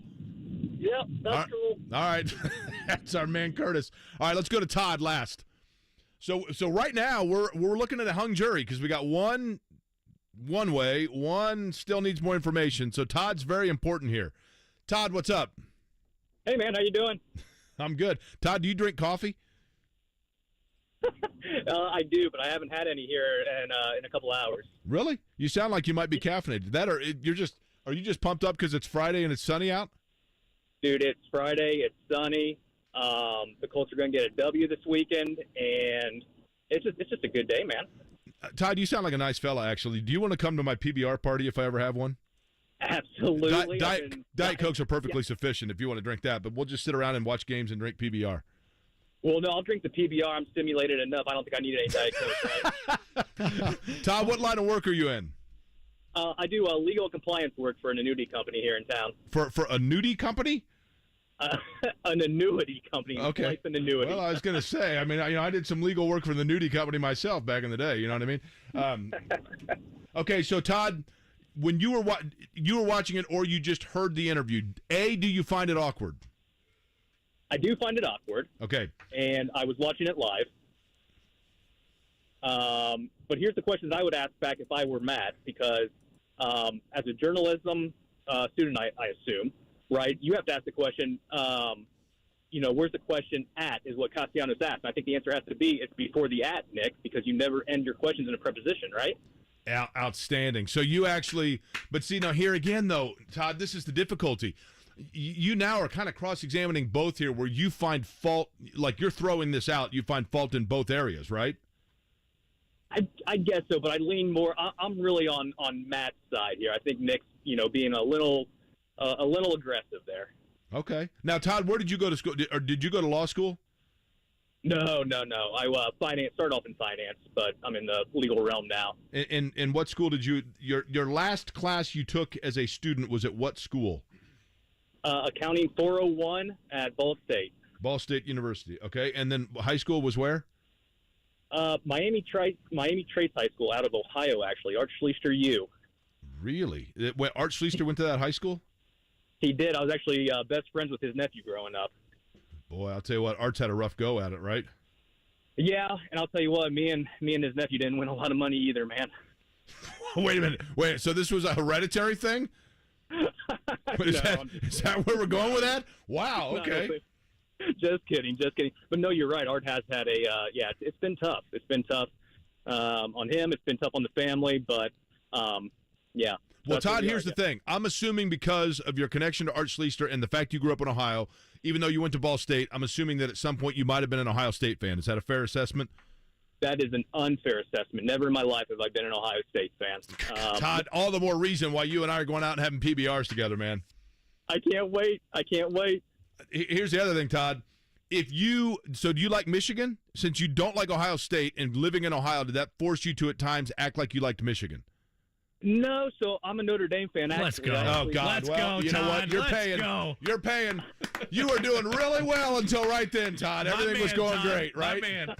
Man alive. Like that was, let me tell you something. You were like Seinfeld. You were doing awesome until the finale, and then it's like, what the hell just happened? Hey, but I'll tell you what, though. When I was looking at colleges back in the early 2000s, Clemson is actually a place where I made a visit, and I almost went there and almost stayed in the Shoebox Dormitory, I believe it was called at the time. It's a nice little backhanded compliment there, Todd, Jake. what about this, Todd? How about we go to a Clemson game together? You do the Query road trip rules on the Clemson road trip, but when we go to Tiger Town Tavern, we have a PBR and we kill two birds with one stone. I love it. All right. And here's the other thing, Todd, I appreciate it. Your friends in Ohio are going to be thrilled this weekend because the Michigan Wolverines, who they despise, are going to get stunned and shocked when the Fighting Hoosiers of Indiana go in tomorrow to the Big House. So I stand on the side of the reporter is the problem here. First of all, I agree with Nick. There was no question really asked. Second of all, you've got to know who you're talking to. You have to know the personality of the player. And Nick is a very direct and very sarcastic kind of guy. And if you're not going to ask him an actual question, then that's the kind of response you're going to get. So you have... Oh, yes. You have evidence of this, right? Yes. Now, Rich Nye, who I believe I've always said is the best sports reporter in town, he's the one person that asks questions where I'm like, man, why didn't I think of that? He weighs in and says the reporter needs to ask a question. I would tend to agree with that. Okay, but if he would have said, how do you feel, we would have journalism snobs coming at him saying, well, you never asked that question because that's a lame question. I mean, that's fair. The way he could have saved it, but that would have been then not journalistically correct. You simply say this. You have done something in the postseason that's never been done before. What was it about this matchup or this particular scenario that allowed you to get into that kind of zone? Sure. You ask that, right? Do we have past history here? Yes. Okay, we'll do that next. You want to do it next or do it now? We'll do it next. All right? We continue here on Query and Company. Don't you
107.5 The Fan. So we were just discussing. So, Jimmy, let's tally this up, and then we'll get back into some news about the Colts from Eddie. Your final answer, you're blaming Weiner or Castellanos? I blame Castellanos. But Okay. again, I'm willing to let it slide to an extent because of the moment that it was. But yeah, I'd blame Castellanos. I like Matt Weiner a great deal. I think he's really good at what he does. He's a super nice dude. But in that situation last night, I'm going to put it on him. I agree that there should have been a question there. Now, Eddie, you and our audience basically was kind of a hung jury. So, Eddie, you are saying that you have to know your audience. So Correct. to speak, You have to know who you're talking to, and obviously Matt Weiner didn't know who he was talking to really, and the kind of person Nick Castellanos is. And that is one of what? What kind of person? Very direct and very sarcastic. You have audio evidence of such? Yes. Okay. What are we about to hear? So you'll hear a couple of different clips of just Nick in interviews and then some other little fun bits that I found about Castellanos. Okay, here we go. Nick Castellanos, who last night had that exchange. Here we go. As there's a drive in a deep left field by Castellanos, it will be a home run. You and Philly is the best fit. Nick Castellanos always needed to play for the Philadelphia Phillies. Am I on to something? I mean, yeah, for Philly. It started before the game because there was some clown on the television talking about our bullpen, you know, and karma's real in this game. So whoever that is, it's a good lesson right there. I don't have a college degree. I hit baseballs. Where's the question in that? So he's a direct dude, right? Very direct. And, of course, he is the one that hit the home run during the Tom Brenneman moment when Tom Brenneman essentially resigned or announced that he was probably going to be leaving from the Reds. I wouldn't say resigned, but people know that history. And then also he was one of his home runs he hit this year. It was during a broadcast, and they were talking about, I can't remember who, a former player that was recovering, an older gentleman that was recovering from, I believe, cancer surgery.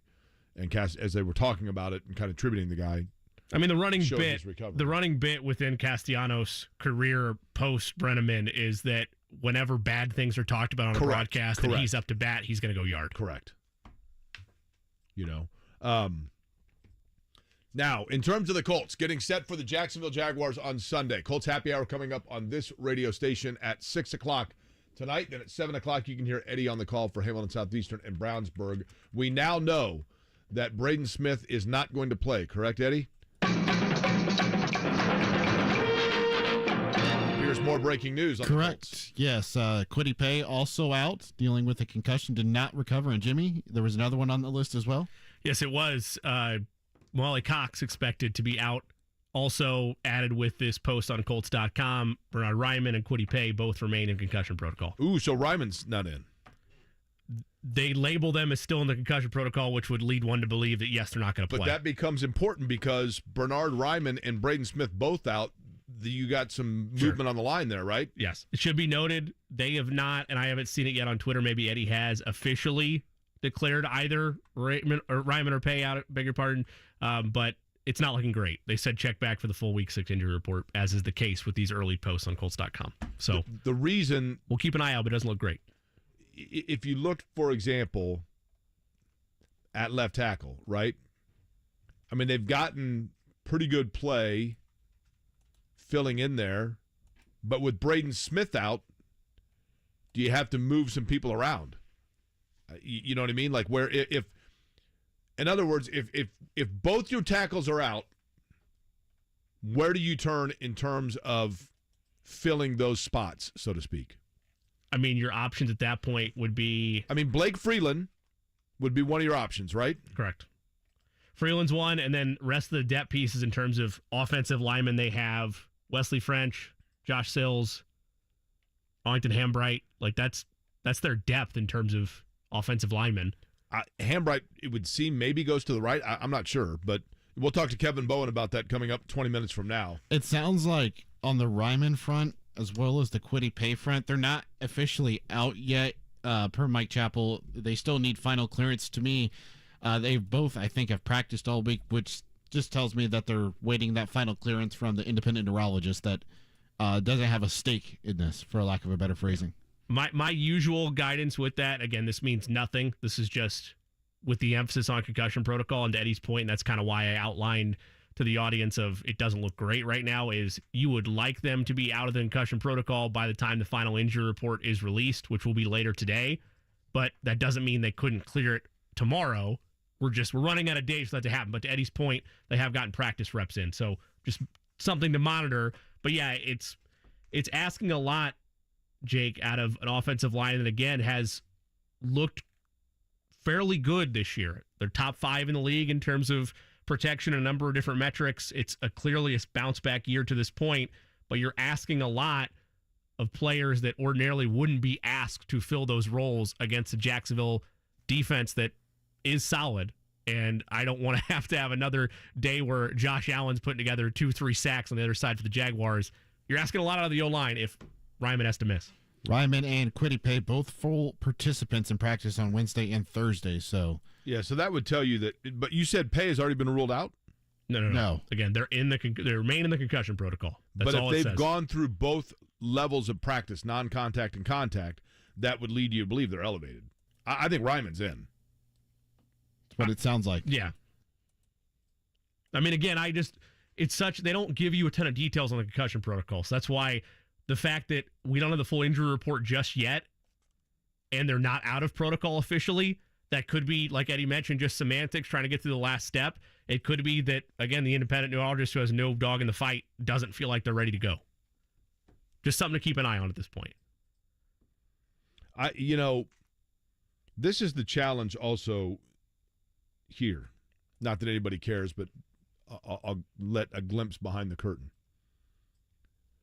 We always have, and at times, understandably so, get grief for our picks that go up on the website in terms of who we think is going to win the game, right? Correct. The problem is we're asked that, and those graphics are built long before we really have any idea who's playing. Yeah. You know what I mean? I'm usually always last. I submitted my pick about an hour ago.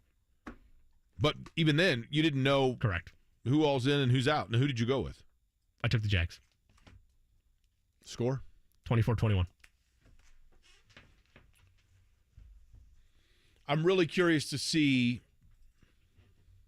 Booger McFarland. That was a great conversation with Booger McFarland, by the way, at 12:30, including a fabulous story on the difference that he feels was made. I thought it was interesting when we had Booger McFarland on, and I mentioned to him that we asked Tony Dungy what was like the epiphany where he knew the team was going to be good, and McFarland said, well, what did Tony say?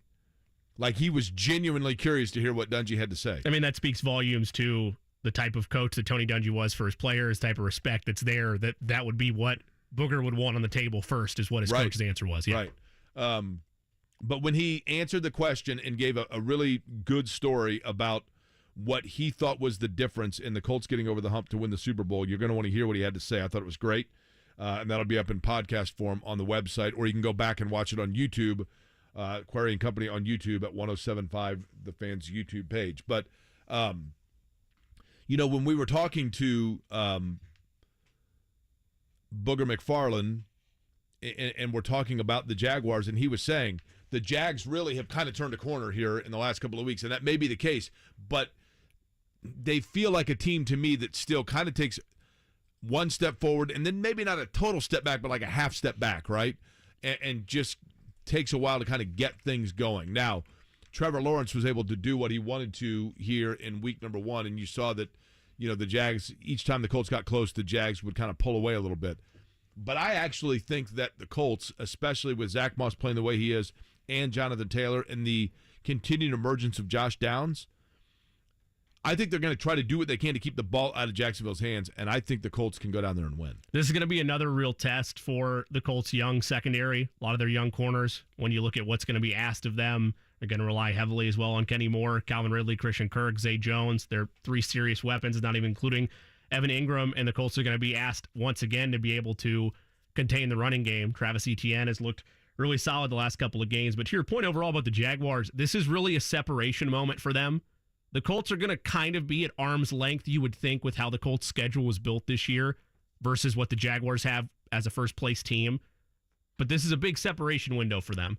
They take care of business against the Colts, then they go to New Orleans, and they go to Pittsburgh. And then after that, it's a showdown against San Francisco at home on November the 12th. So over this 4-week span, the Jaguars really have an opportunity in their realm of thinking to create some distance, and then they go Titans, Texans after that. So this is really the next 6 weeks where they could, I don't want to say put the division away, but gain a little bit of separation on where things are with the Colts. Conversely, though, to your point, Jake, and why I think, I don't have the selections out yet, but I would assume a handful or a number of our fan personalities are going to wind up taking Indianapolis is not just because they feel like they are built to hang around in this game and could win it, but they too have that same path in front of them because of how their schedule's built. They could get some separation against the Jaguars here too. It's actually 60-40. It's out already? Yes. Wow. Go to 1075 The Fan on Twitter, but 6 of us picked the Jags, 4 of us picked the Colts. Eddie, which one did you go with? I went with the Jags. So who are my 3 compadres? Andy Sweeney, James Adams, and Nick Cottingem. Okay. So Andy and I have that in common. We both picked the Colts because I picked the Colts as well. Yeah. Yep. Although, if I'm not mistaken, I think he switched this morning and picked the Jags. I could be wrong. I don't know. I have to go back and listen. There was a tweet out from him earlier today that was saying he was picking the Colts because he had quote tweeted the Max Bowen helmet race. Oh, that's right. Yeah, he was picking the Jags and he switched to the Colts. I got him backwards. Yep. Yeah. Yep. I just think it's kind of a big show me game for the Colts, right? Yes. I mean, this is who they are now. At least for the time being, they're not the Anthony Richardson, we know that he's going to be the guy when he comes back, but for right now, we just need to make sure that Anthony Richardson is going to people's houses and not getting hit too hard on the shoulder when he's wearing the arm in a sling, right? Yeah. And it's Minshew Mania, baby.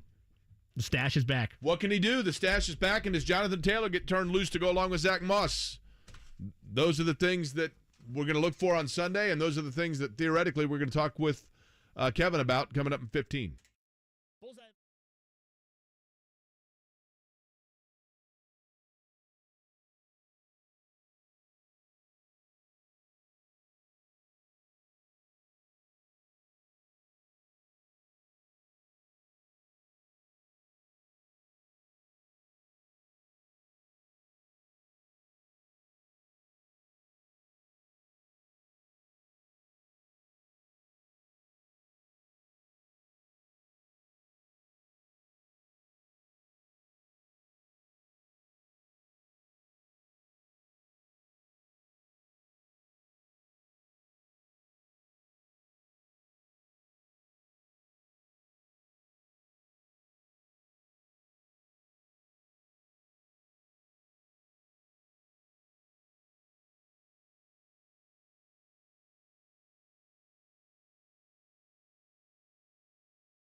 7.5 The Fan. So we didn't even get into this, but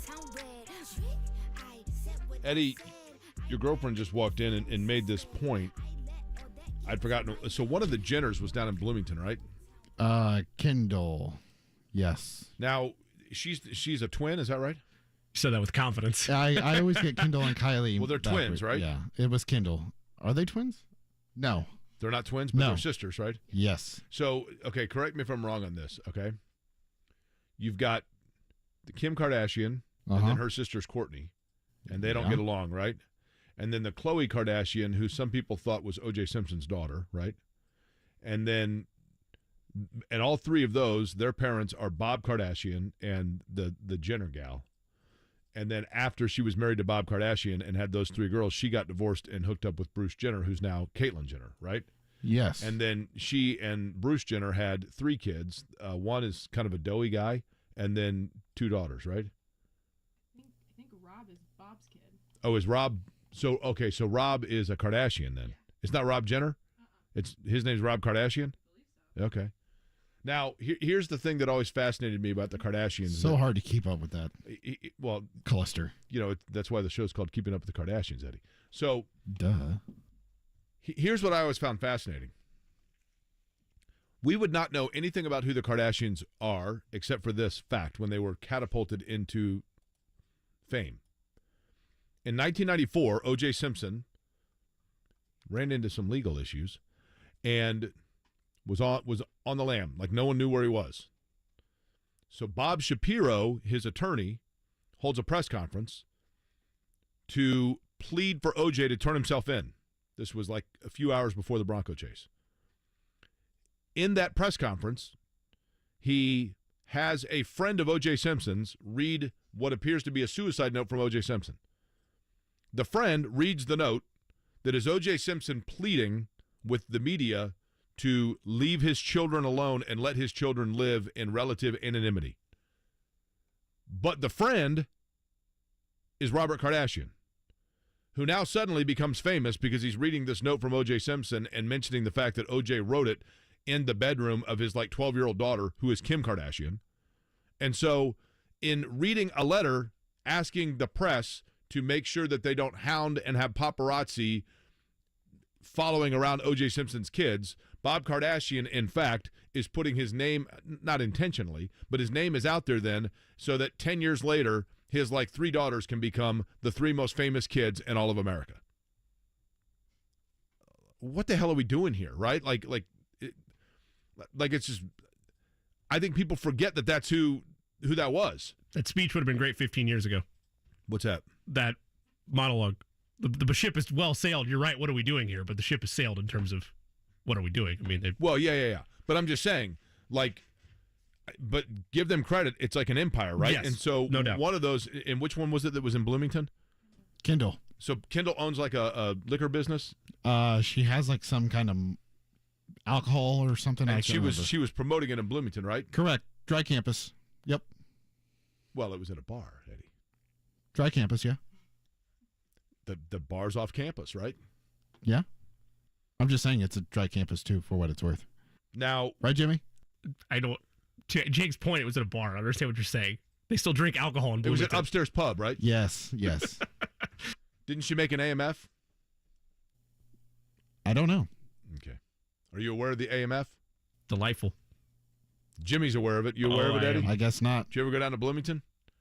I have been, yeah. I get it. Obviously, you get it upstairs. Clearly, you were the one kid that was following by the dry campus rules, right? Kilroy's makes a great one as well. I didn't go to college down there, so I've never been to I haven't really been to a bar down there either. She was promoting. You're missing out.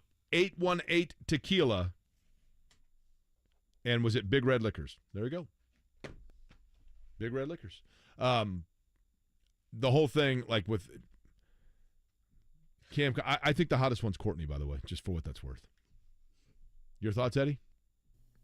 Can't say. By the way, Eddie, since your girlfriend's here, let's ask before we get to Kevin Bowen real quick. We talked about this yesterday.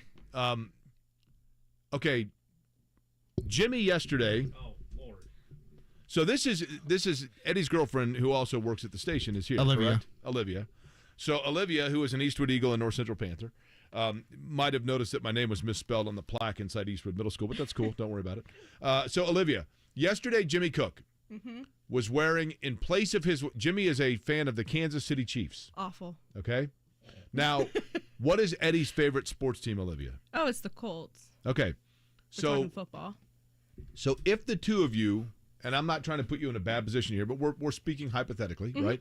If you were to be married and you were to notice on Colts game days that Eddie removed his wedding band in order to put on a Colts ring for good luck of the Colts, you as the wife would say what? On game days, I think it's fine.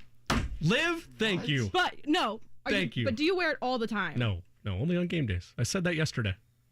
Only on game days. Said it yesterday. Okay. Yeah, well, it depends. But yes, on game days, it's okay. If it was 24/7, I'd have an issue with it because if I spent money on a ring, then I would feel So you bad. would be okay with Eddie wearing a Colts ring on his wedding finger and taking off his wedding ring? Yeah, because game day's more important than me, honestly. Wow. We've been together almost 4 years, and he pays more attention to the Colts when they play than me on Sundays. Okay. So based on that, your favorite program that you watch on television that Eddie does not participate in is what? Right now, the Golden Bachelor. Okay. That's the one about the old guy my age that's from North hunting down yeah. cougars, right? Yeah. Okay. So if you were to wear a Golden Bachelor ring. Is he like 20 years older than you? What's that? He's like 74. He's like in his 70s. Is he really? Yeah. Well, guys, believe me. Once you get to 51 and 74. Once you're the second half century. I'll put it this way. Okay. He's closer to my age than the Bachelor is, right? Yeah, it depends on who the Bachelor is. Yeah, the Bachelor's probably like 25, right?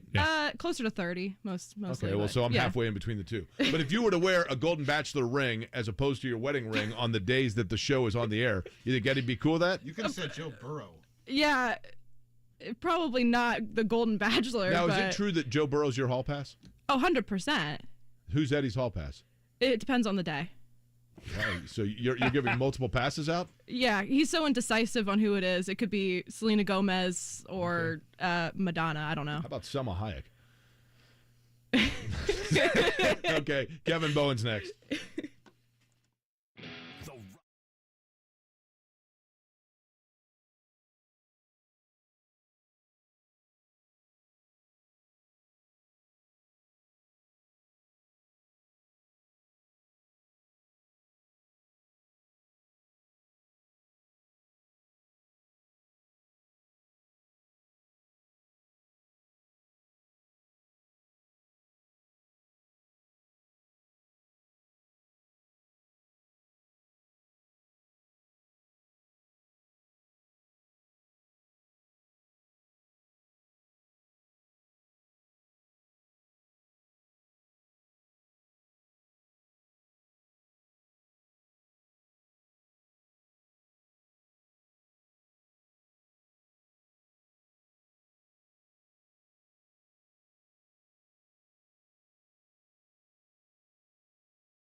just heard from Kevin Bowen in terms of what they're going to be talking about on Monday. He will join us here momentarily to preview the Colts and the Jaguars. And as we talked about so far, what we do know is in terms of players in, players out, it does appear as though Kwity Paye and Bernard Ryman would be trending towards playing, right? Yeah, based on the practice reps they got. Mo Cox out, right? Yes. By the way, would this game, and maybe it does and I'm just missing it, but would this game feel bigger in terms of what's at stake and the trajectory of the franchise if Anthony Richardson was playing? Because I feel like it would. Yeah, I would tend to agree with that. I mean, it gives you a better sample of who long-term they want to be, right? But they still, as we talked about with Booger McFarland, and again, that interview with Booger McFarland is going to be up on the website. Hope you will get a chance to go back and listen to it because it was great. Querying Company, wherever you get your podcasts. He offered some great insights, not only about the Colts, but about when he was here and helped put them over the top to get a Super Bowl. But I think that, as he was talking about, maybe Jacksonville has kind of righted the ship, but I don't think that we thought that these two teams would be this close to one another, statistically speaking, as they are. Joining us now to talk about that more, you hear him in the morning with Andy Sweeney on the Wake Up Call with KB and Andy. Kevin Bowen joining us. Kevin, most importantly, your son picked the Colts, and that's been a while since that's happened, right? That seems right. He's 3-2 on the year, so he certainly has picked the Colts at different stretches. But I want to say maybe he picked the Colts against the Rams. Now that I think about it, but he definitely picked the Titans last week. We've had people saying he's right-hand dominant. You need to put the Colts helmet on the right side. I'm like, guys, he's 12 months. I mean, right? Are we really? We sound like Earl Woods with some of this chatter here. But yes, he did. He did go with the Colts. And you went with who, Kevin? I went with Jacksonville, and I honestly, in probably the last hour or so, I almost feel a little bit better about that pick. I was a hair on the fence, but I think the loss of Braden Smith, which was just announced about an hour ago, I think that's a big deal. I think he's one of your more indispensable players. Josh Allen, not the quarterback, the pass rusher, is a pretty good pass rusher, and he will be opposite Blake Freeland, I would assume, a whole lot. It's also a late week announcement. I know Freeland practiced on Wednesday for Braden Smith, but Braden got a hip injury in Thursday's practice, so he's out. And so I think that's a big deal when you're playing a really good front. We'll begin, I guess, with Jacksonville, actually, Kevin, in the fact that, clearly we're not sitting there analyzing game in and game out the Jacksonville Jaguars. But to your point, they do have the ability to get to the passer. It felt to me at the beginning of the year like I thought that front four was a little nastier than they've been so far, but they had the ability to put pressure on. But going back to week one, and maybe it's a different team on both sides of it, but going back to week one, if you look at the areas that Jacksonville was able to exploit of the Colts, the area the Colts need to shore up from that would be what? I don't think the Colts secondary got torched in that game, but you could look at it statistically at the end, and it looks like a poor day for the secondary. But I think for any of us that watched that game, Trevor Lawrence, as you know, Jake, he just made some big-time throws, and a variety of different Jacksonville pass catchers made impressive grabs. Again, I don't think the Colts got torched. I don't think it was, as Puka Nacua running free or DeAndre Hopkins running free.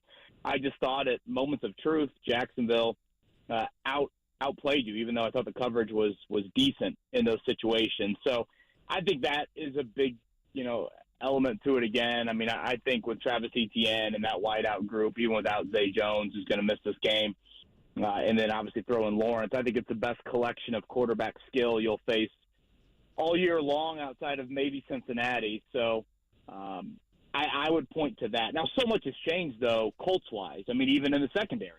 That game was Dallas Flowers and Darrell Baker Jr. around Kenny Moore, and now Sunday it'll be Juju Brents and Jalen Jones. But obviously your running backs, it was just such a pathetic week one effort out of Deion Jackson and company, and now it's Zach Moss and Jonathan Taylor. I can't think of a bigger upgrade or maybe a bigger 180 from that. And then obviously quarterback-wise, it'll look a lot different with going from Richardson to Minshew. KB, As you follow injury reports and you look at where Bernard Ryman and Kwity Paye are at right now, Eddie brought this up. They're both full participants, but they still remain in the concussion protocol. And I'm kind of relying on you to educate us a little bit more on this. Would you look at the practice report as the indicator that, okay, it's probably just a formality and they'll clear it, or is there still gray area where they both might not make it out of concussion protocol? Yeah, I mean, I would say the former in that it is a formality, but with all these, Jimmy, especially concussions, I hate to kind of commit to 100%, but let's look at Ryman. He practiced, I believe, on Friday, a week ago Friday. And then practice all this week. I mean, anytime a guy's coming back from a concussion, practices 4 straight times out of a no-contact jersey through all of that, that's a good sign. Kwity Paye, he practiced the entire week. And both these guys have already missed a game. So both of them have already – I think actually Ryman's missed 2. Given all of that, I would say it's a good sign. But, again, you had Ryan Kelly practice multiple days a few weeks back, and then, boom, all of a sudden on Friday he has a setback and he doesn't go. But if you had to make me kind of peg one of them, I would say that both of those guys play. And without, Braden Smith, obviously Ryman is an absolute must because you want Blake Freeland. You can't clone Blake Freeland in this situation. On the Jaguars side of the ledger, is Calvin Ridley the most explosive wide receiver test the secondary has had all year? Explosive is probably the good word to use. I mean, I think Puka Nacua is good. I think DeAndre Hopkins is good. Who's the other guy that torched him? Nico Collins, right? But explosive is probably the right way to put it, Jimmy. Maybe some of those other guys are kind of more death by 1,000 paper cuts, which Ridley, I think, has the ability, even though in that game I don't think he had just give me the ball, watch me, run around like Tyreek Hill. But I think he's got a little bit more of that game breaking in him. Now, I brought it up earlier, and I think it's worth coming back to, Zay Jones for Jacksonville. And you go back to that week 1 matchup, all 3 of those wideouts, and really throw in Evan Ingram too. I mean, Christian Kirk and Calvin Ridley and Zay Jones and Ingram, they all made just some they all made plays that you dream of a Colts wideout making. And that element of, okay, no Zay Jones, that's a big deal because I think Jacksonville probably looks on paper and says, hey, our strength is what? Wideouts. Where's the Colts' weakness? Oh, secondary. Okay, boom, let's test that. And now, if you want to, maybe you could match up Kenny Moore a little bit more with the Calvin Ridley because that their depth, Jacksonville wideout depth, isn't, as extreme maybe as it was back in week 1. But, yeah, I mean, Ridley, of course, is a stud. And, Trevor Lawrence in week 1 looked pretty good. And, obviously, he looked pretty good in London as well. Kevin, does the play of Zach Moss in any way dictate the rate in which they bring back and continue to use Jonathan Taylor? I know that sounds crazy because we know Taylor is an elite level running back, but do you think that there's like a sense of urgency in getting Taylor re-involved, or do you kind of temper that a little bit because of the way Moss has played? By the way, I heard your Moss reference to Drew Ogletree earlier in the week going the tree Moss comment, and I shamelessly admit I did laugh a little bit there. So, well, thank you. Uh-huh. Yeah, nice. I don't know if I want to admit that in a public setting, but I just did.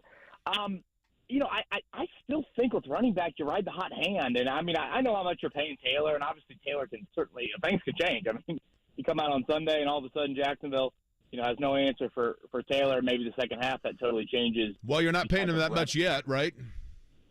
Well, yeah, and I just think you ride the hot hand. And I almost feel like with the Zach Moss story, it's a hell of a story.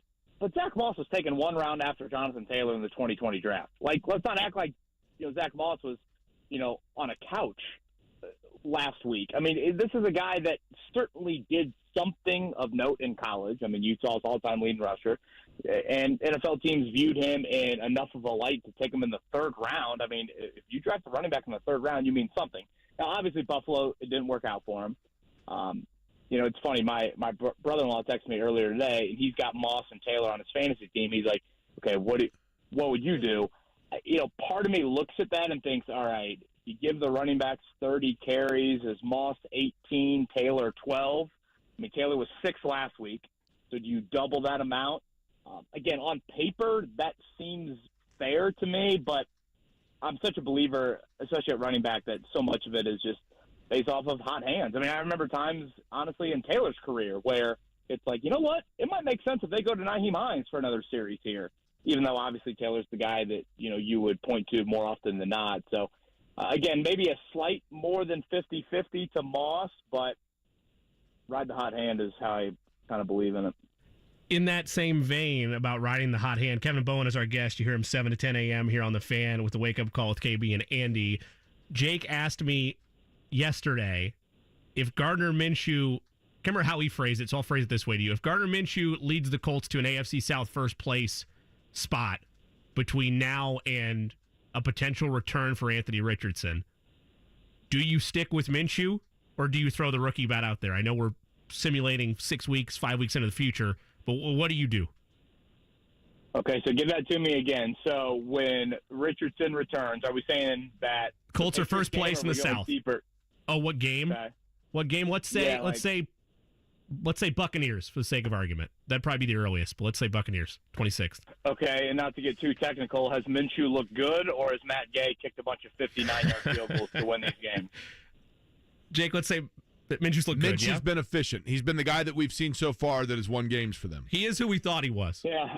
Okay. Thank you, Dennis Green. No problem. I would. I'd probably go back to Richardson, and I've lived in much more of a you commit the reps to Richardson, but I tried to make the baseball analogy with these games with Richardson and Gardner. I mean, in 2 of the 3 wins, I mean, hasn't Richardson pitched 5 innings and he's left with a 3-1 lead? I mean, like he certainly the Houston game, it's been even a bigger lead, and even the Tennessee game, he gave you a little bit of a lead. And I do think when you prepare all week and you play a quarter and a half against a totally different style quarterback, that change of pace, while Gardner should be commended for how he's played, I think that change of pace is really big. If you the reason I was curious about what game you were pointing to left in the season, if you go to Tampa Bay, that's still 7 games left in the year. I mean, that's a big amount of games. And again, I think Richardson just gives this offense more juice, more potential, however you want to describe it. Certainly, I don't want to discredit what an AFC South lead would look like, and I don't want to discredit Gardner Minshew, but I still even think in the short term, Richardson gives you more, and obviously the long term, and that storyline just speaks for itself of how, in my opinion, I just think it's the most important storyline, bar none, in the season. Kevin, I hate to beat this dead horse, but I will. How long do we give? And I know that he shows flashes. Don't get me wrong. I mean, I'm not sitting here saying that this is like that we've entered into, write it off category. But I'm becoming increasingly concerned that Alec Pierce is not going to really take off and give them the flexibility they need at the receiver position. A, am I being too critical? And B, if I'm not, what's the window of time before you kind of know who a receiver is? Yeah, I don't think you're being too critical. I mean, certainly if you're Michael Pittman's agent, you're probably thinking to yourself, we've got some more leverage here based on how Alec Pierce has looked through the first handful of games of this season. The thing about Pierce is you can make the case he's a one-trick pony. That one trick is pretty darn good when it's clicking, and that is the ability to bring in deep balls. I mean, we saw it in the Jacksonville meeting last year at home. I mean, his ability to ice the game with that deep ball from Matt Ryan. So that is what makes him, kind of like, I don't know if attractive is the right word, but, there are some wideouts, like Josh Downs, for example. His strength is probably a little bit more underneath. Now, obviously, Downs made a play down the field last week. That was pretty impressive. But, like, for Josh Downs to truly impact the game, you almost feel like he needs 4 or 5 catches to really, okay, oh, boy, 2 of those came on 3rd down, and, okay, he moved the chains on 3 or 4 of them. Whereas Pierce, he's probably more of like, if you target him 3 times down the field and he catches one and draws a 30-yard pass interference, those are huge plays that can spark drives. And, again, Pierce has shown that. Now, having said it, I tend to think we're right in that breaking point of when you have to evaluate. I mean, year 2 into year 3, I think is huge. I also think Richardson to Minshew probably hurts him a little bit because, again, his strength is down the field.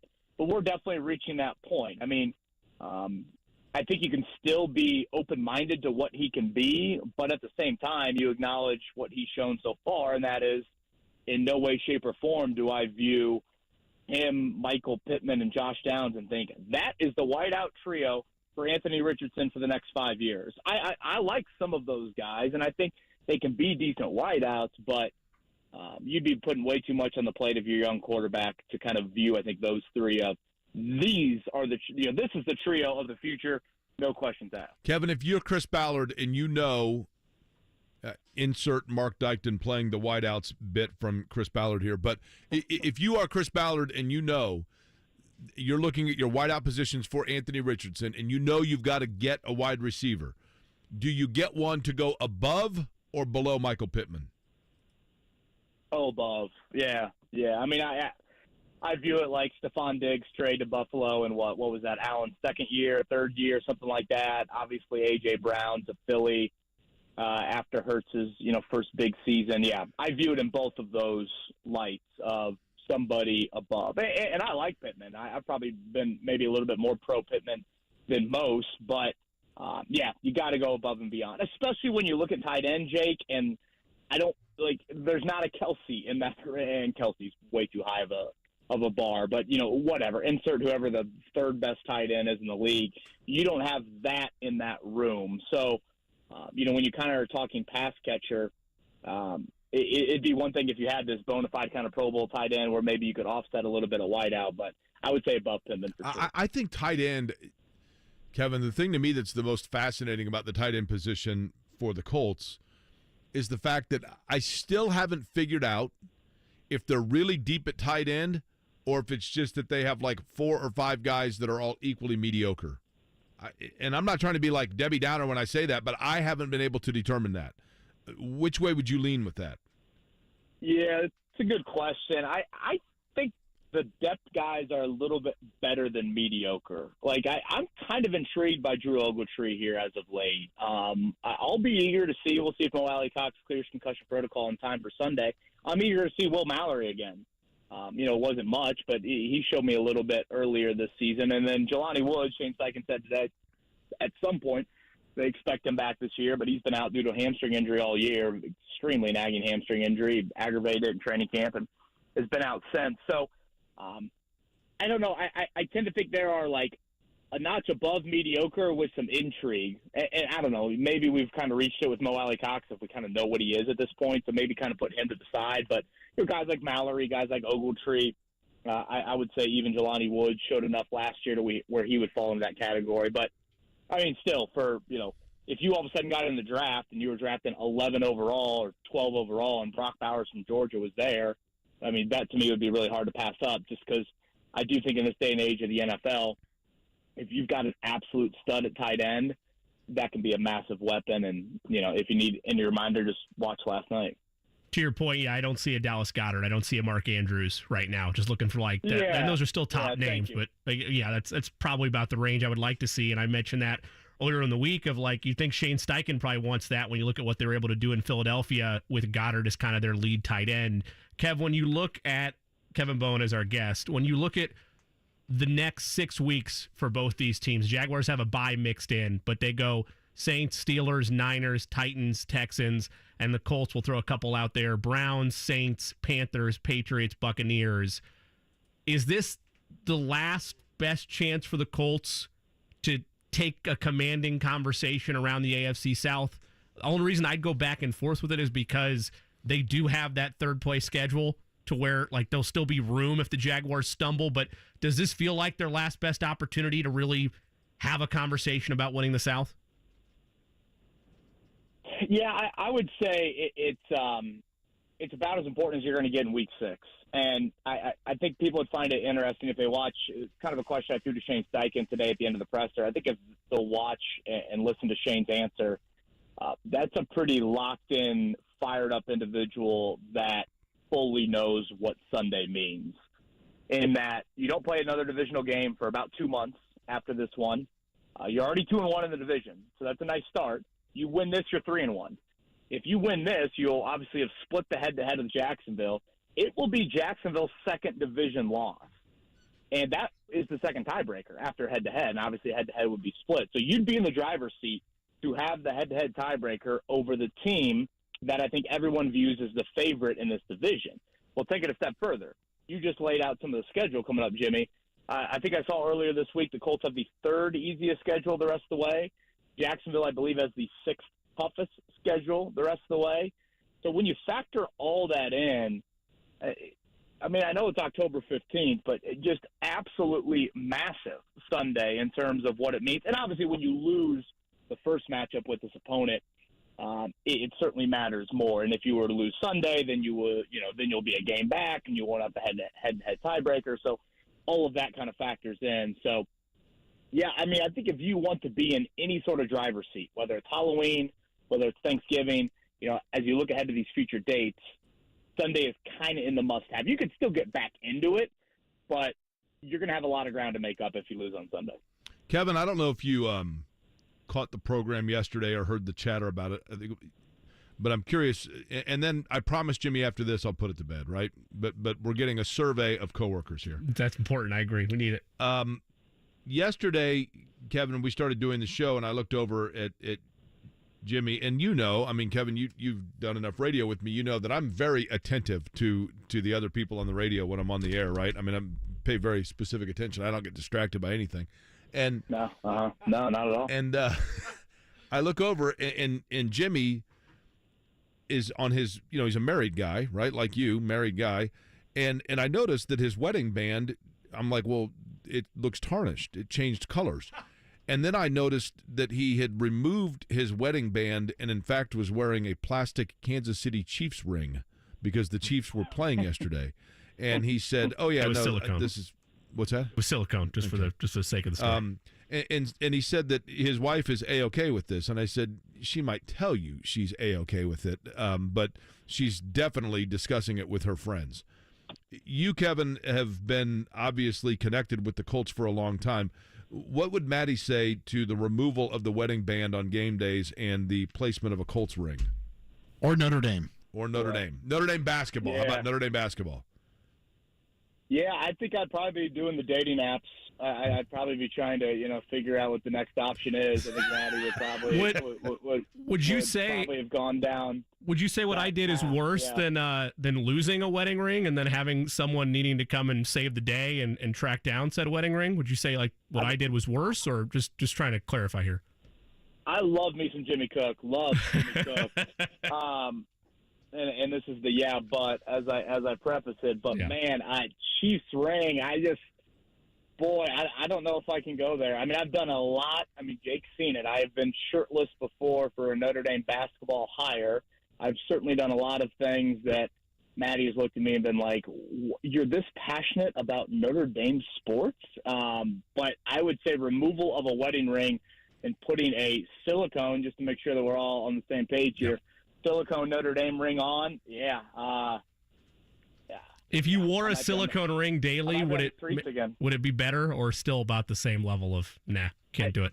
Like part of me is like trying to like picture what the Chief ring looks like. It's a red ring. Mahomes on the other. It's a red ring, and it just has Chiefs writing in yellow. It's just literally a red ring and it just says Chiefs in their font in yellow on the band. Our listeners sent us Colts ones in terms of the pictures online. We could probably hook you up if you're in the market.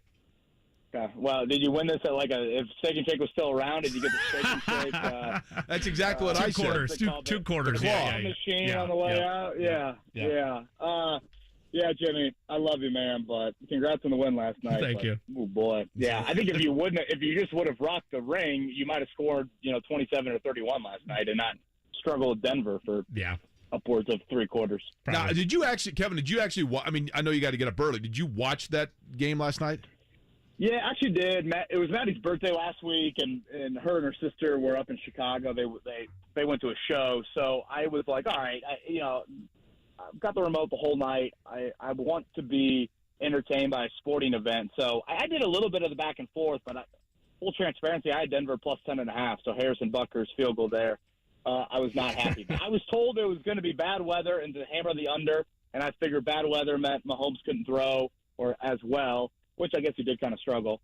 And so, shockingly, I actually watched the whole game. Okay, fair enough. Do you know what roughing the passer is? Because I don't. I have no idea.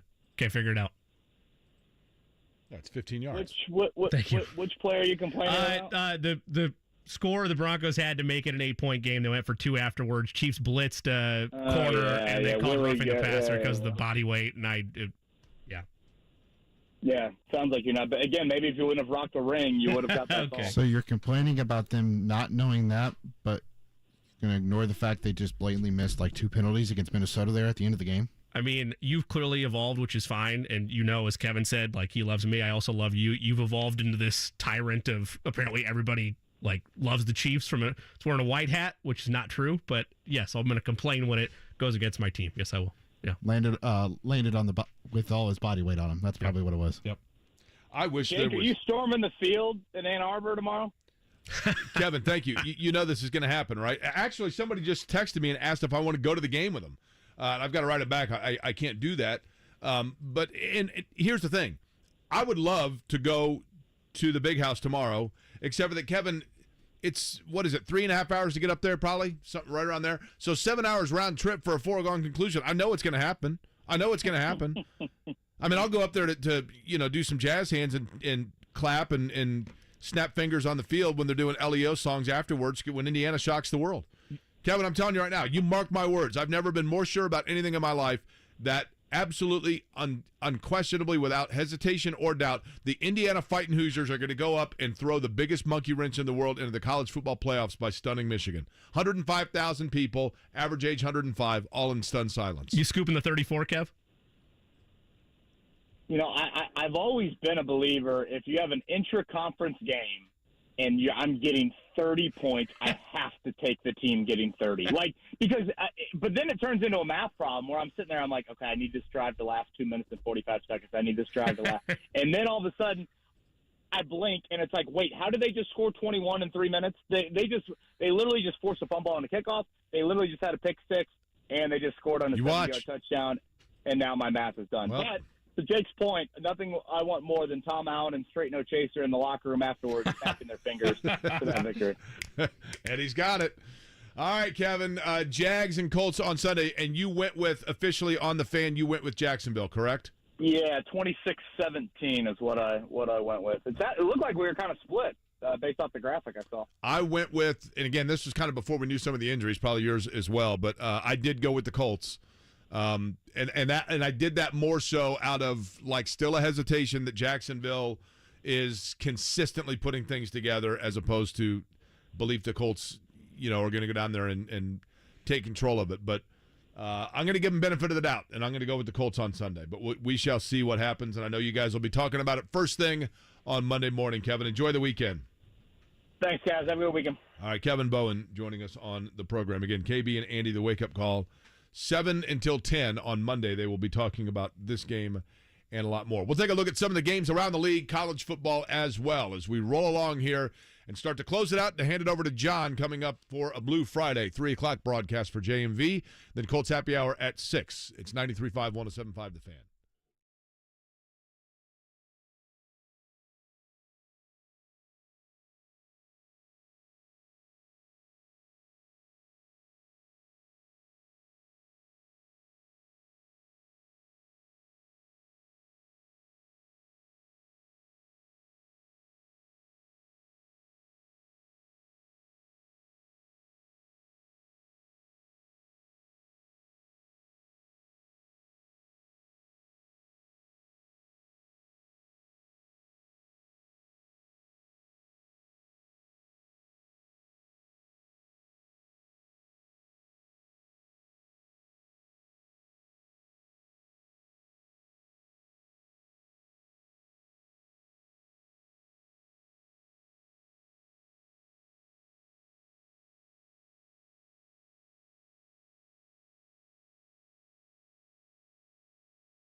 95 and 107.5 The Fan. Hey, Jake, somebody just asked, are they testing out the new hybrid engine at IMS today? They are. As a matter of fact, I believe they were done at 2 o'clock.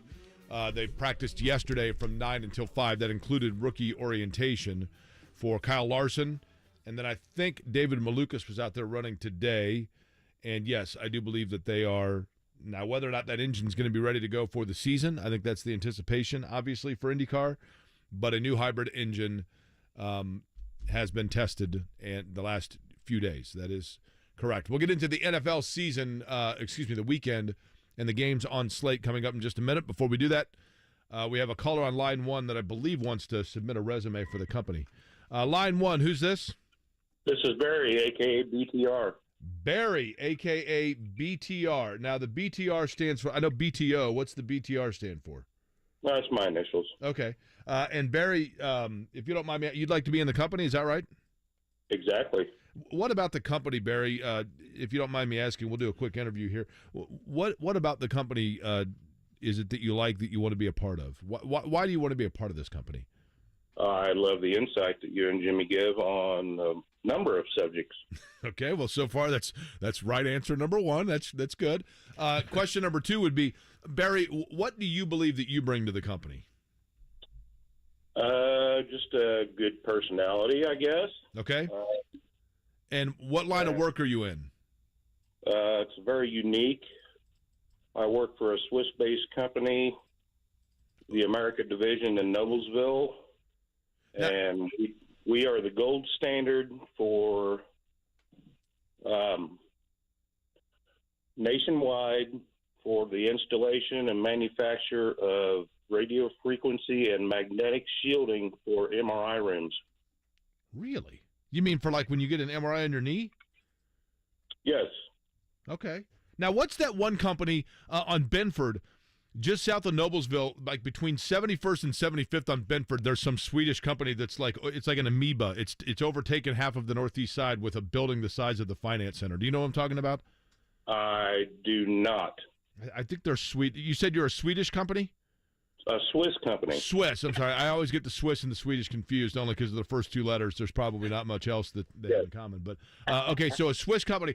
Now, here's the thing, Barry. I'm going to put you in charge. Your title for the company. Are you ready? You are the director of neutrality. Neutrality. Mm-hmm. Is that fair? Because your payroll's out of Switzerland, right?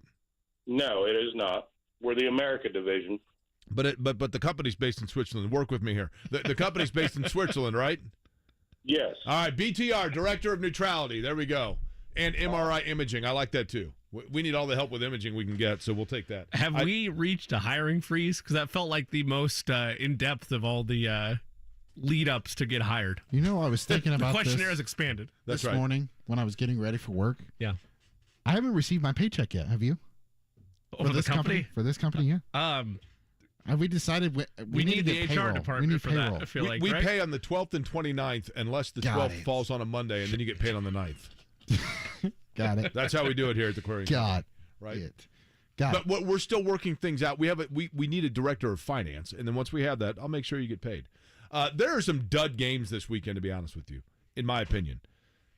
Let me give you a couple of games that I put in the query category, okay? Cut that. I want that as a sounder from here on out. So we'll go to my Jefferson City, Missouri analogy. Okay. You're a guy living in Jefferson City, Missouri. Sure. Actually, we won't even go to Jeff City because you'd be a Chiefs fan, right? Yeah. Give me a state with no pro sports team. North Dakota. North Dakota. So you live in Bismarck, North Dakota. You're laying on the couch. You went out Saturday night with your buddies. You were bowling. You had some beers, whatever. You're asleep. You wake up. You move to the couch. You're just kind of in and out of sleep, and you're flipping the channels. And Shawshank's on TBS.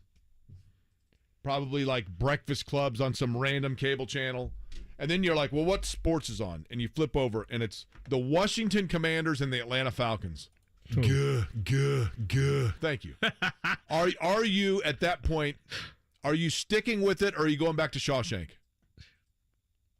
in the interest of the exercise, I'm going back to Shawshank. Okay. I would remind our listening audience, Red Zone is available, so that would be what I would be hiding behind. But yes, I go back to Shawshank. This is not a degenerate. This is just a normal dude. He doesn't have Red Zone, okay? Hey, not just gamblers watch Red Zone. Fantasy football players watch Red Zone. People in North Dakota don't have Red Zone. They don't even have running water. Okay, Minnesota and the Bears. Which are you going with? Minnesota, I'll watch that game. Yeah. What? Minnesota and the Bears? Sure. Fantasy football. Duh. Well, no, I mean, like, I'll see some Justin Fields, though. As I say that, I realize Justin Jefferson is hurt and out, right? So that game loses some of its appeal. Okay. Seattle and the Bengals. Yes. That's Bengals appear to have turned a corner. You kind of want to see if the Bengals still have turned the corner, right? Correct. Heck to the yeah. Okay, 49ers and the Deshaun Watson-less Browns. Niners are fun to watch. They carry that matchup for me. Yeah, I'd still watch it. Niners are carrying some cachet. They're 5-0, okay. Agreed, but that's going to be an ugly game, right? Correct. It'll be a Niners highlight reel. Carolina and Miami. Same with Miami. They're a very, very fun team to watch. One of the most explosive offenses in the NFL. I'd watch that game. New Orleans and the Texans. Gah. Yeah. Stroud is intriguing, but I need a that's little not more enough to save than it. that. I know. That's Well, it. I thought you'd have it ready. No, I need a little more. Gah. New Orleans and Houston is definitely in the. I mean, come on, right? Yeah. Okay. Boy, here's a major game. You ready? See how he does it. That's why I wanted it ready to go. I wanted it ready to go. The Patriots and Raiders. Good. Yeah. Yes. Cardinals. No, thank you. Cardinals at Rams. Probably still a guh, but it's outside. It's just outside. Okay. There are certain teams in the National Football League. Cooper Kupp plus Puka Nacua equals fun time. Well, it's fun to say. There are certain teams in the National Football League that, for whatever reason, whenever I think of them, yes, I think people know I don't like winter. I mean, I love Christmas. I love, there's a lot. I mean, football season is great. The people that fly in to places where they get snow just to experience it around Christmas time have it right. Because by the time January or February rolls around, I was having this conversation the other day, and we're still dealing with the snow. I've had it. Jimmy, there is nothing in the world more depressing than that, like, January 2nd, where you're like, oh, my gosh. So we just came off the holidays. That now it's back to the grind. Got to go shovel the driveway now. And literally, I am in the middle of a tunnel that is feels like it is as long as the Holland Tunnel, and it's just dark, right? It gets dark at 4:30 in the afternoon. Yep. So when I think about those, like the days of it was dark at 5 o'clock on a Sunday and the 60 Minutes theme is on and it's 40 degrees outside and you're back to school and you're just like, oh my gosh. Whenever I think of those days, the dark, rainy, snowy, just gross days of bleh teams, it's always the NFC and AFC East. It's always New England or like the Giants. This next game that I'm about to mention is that personified. All right. And I don't mean the sexiness of the teams. I don't mean the players. I just mean the colors. I mean the stadium. I mean the fan base, all of it. Eagles at Jets. Literally, that is like a Sylvia Plath poem on football. Yes. Right? Yes. Again, there's been some worse matchups that you've read today. So, like, I'm not going to fully poo-poo the Eagles. They should just play The Cure at halftime. Right? Philly at the Jets. I mean, Philly's obviously really good. The Jets aren't. And then they both have these ugly green uniforms, and they play in these weird stadiums in the Northeast where it's dark at like 3 in the afternoon. And, the most exciting thing that happened the next day is you look, fights in the stands. Ugh. There is currently an ad for a sportsbook company where they talk about how football's running out. There's only so much football left, and they reference the fact that enjoy it while it's around because in a few months, a cold night at a Buffalo Bills game will just be a cold night in Buffalo. Yeah. And that's to a T what you're referencing there. Detroit and Tampa, somewhat exciting because the fighting Mottmans are trying to go for 3 for 3 since he got the PBR from you. And then the Giants-Bills, come on. Have you seen the injury report for New York in that game? They've already ruled out Daniel Jones, Andrew Thomas, John Michael Schmitz, Azeez Ojulari, and Matt Pert. So they were down 5 starters already. Quietly, Sunday Night Football is becoming a very gross section of the NFL calendar. Boy, you're not kidding. You are not kidding. We'll get to Colts Jags specifically next. Bullseye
This is me, all right? I'm not a athlete. This is my way. This is how I win. Plays of the day focused on the weekend. Jake, I can't back you on the money line because sportsbooks won't allow me to, but I'll scoop the 34. Cowards. Listen. What? You know what to do. Don't really bet the mortgage people on Indiana, okay, on the money line. Somebody just sent me a thing. I bet $50 on the money line. I don't think there is a money line, but Indiana's getting 34. They are. I'm also going to take Washington over Oregon. That concludes my college football bets for the weekend. Give me the Bengals on the money line over the Seahawks. Enjoy another PBR. The Lions take down the Buccaneers on the money line. I'll take Tyreek Hill of the Miami Dolphins as an anytime touchdown scorer. And Jonathan Taylor finds the end zone as well on Sunday. Twiggy finds pay dirt. Those are the plays. Hey, how about this? Here's a big one. How about Wyoming at Air Force? Air Force is first in the Mountain West. The Pokes right now at 5-1. I was about to say, how are the Pokes not in first place? And then you just laid that out for me. That explains it. Well, actually, no. Wyoming, I think it must be one fewer game that Wyoming's played. Wyoming's losses to Texas out of conference. Correct. I'll add in one. I'll scoop the 11 and a half. I'll bet Air Force beats Wyoming. I'll scoop the 11 and a half for the Pokes. They're getting 11 They're getting 11 and a half. Yeah, they'll cover that, but Air Force will beat them. Yeah. Now, I think it's weird. Air Force uses almost strictly a running game, right? Isn't that right? I thought that was Army. Army, Navy do that. I think Air Force actually... Navy's the one that has the triple option, right? Yeah. Navy's the one that has triple option. Air Force on the year, their leading passer has 400 yards passing. Well, that's not great. Now, have they used multiple quarterbacks? That would be my following question. No. How's the running game? Zach Lerner on the year is 14 of 19 for 410 yards. There you go. Rushing the football, by the way, they have 1,649 total rushing yards and 304 total runs. I would say you're accurate. Yep. So Air Force goes on the ground. That's odd, right? Yes. Should be the other way around. I agree. I think the Colts actually, and by the way, I please don't bet the mortgage on it, but Indiana, it happens tomorrow. It happens tomorrow. And when it happens, I'll make sure my phone is fully charged because that bad boy's going to get drained from the Texan tweets. Jake, you called it back in August. You called it in September. The Fightin' Hoosiers going in. Tom Allen, LEO, players believing. They're like J&V and Blue Friday at Walk-Ons on South Meridian. You can go right now and have a beer with them to celebrate the fact that it might be a Blue Friday, but it's going to be a really blue Saturday in Michigan because the Blues are going to be running through the entire Wolverine state when Indiana goes up and stuns the world. A shout out to Upland Brewery because when that happens, Jake, I will bring us in a 6-pack of the Indiana Partnership Game Day Lager that they have up there. Upland Brewing's good. It's very nice. Upland, by the way, home of Taylor University. I was first team all camp there. Thanks, 1983 basketball camp. I do think the Colts can win in Jacksonville. And I think it's going to come down to, as I'd said earlier, I think I'm saying that more as a statement about the Jags than the Colts, at no disrespect to the Colts. But, as Kevin had mentioned, Braden Smith being out is probably a curveball in all of that. But I'm just not totally trusting yet that Jacksonville's a team that puts it together like for 3 straight weekends now, and it feels like they're kind of due for a flat performance. I say Colts win, and I think I said 29-24. You did. On the website. I took the Jaguars 24-21. I agree with you, Jake. This feels like a good moment for the Colts and a good measuring stick game for where they're at. But from a Jacksonville perspective, this is a separation game. This is where you kind of fully show where you're at in terms of hanging around the division or pulling away. This is where it starts for Jacksonville. Eddie, one-word answer. Colts, Jags. Who you Jags. got? All right, Eddie's got the Jags. John will take us home. 3 o'clock. He's down at, as I mentioned, Walk-Ons on South Meridian. Have a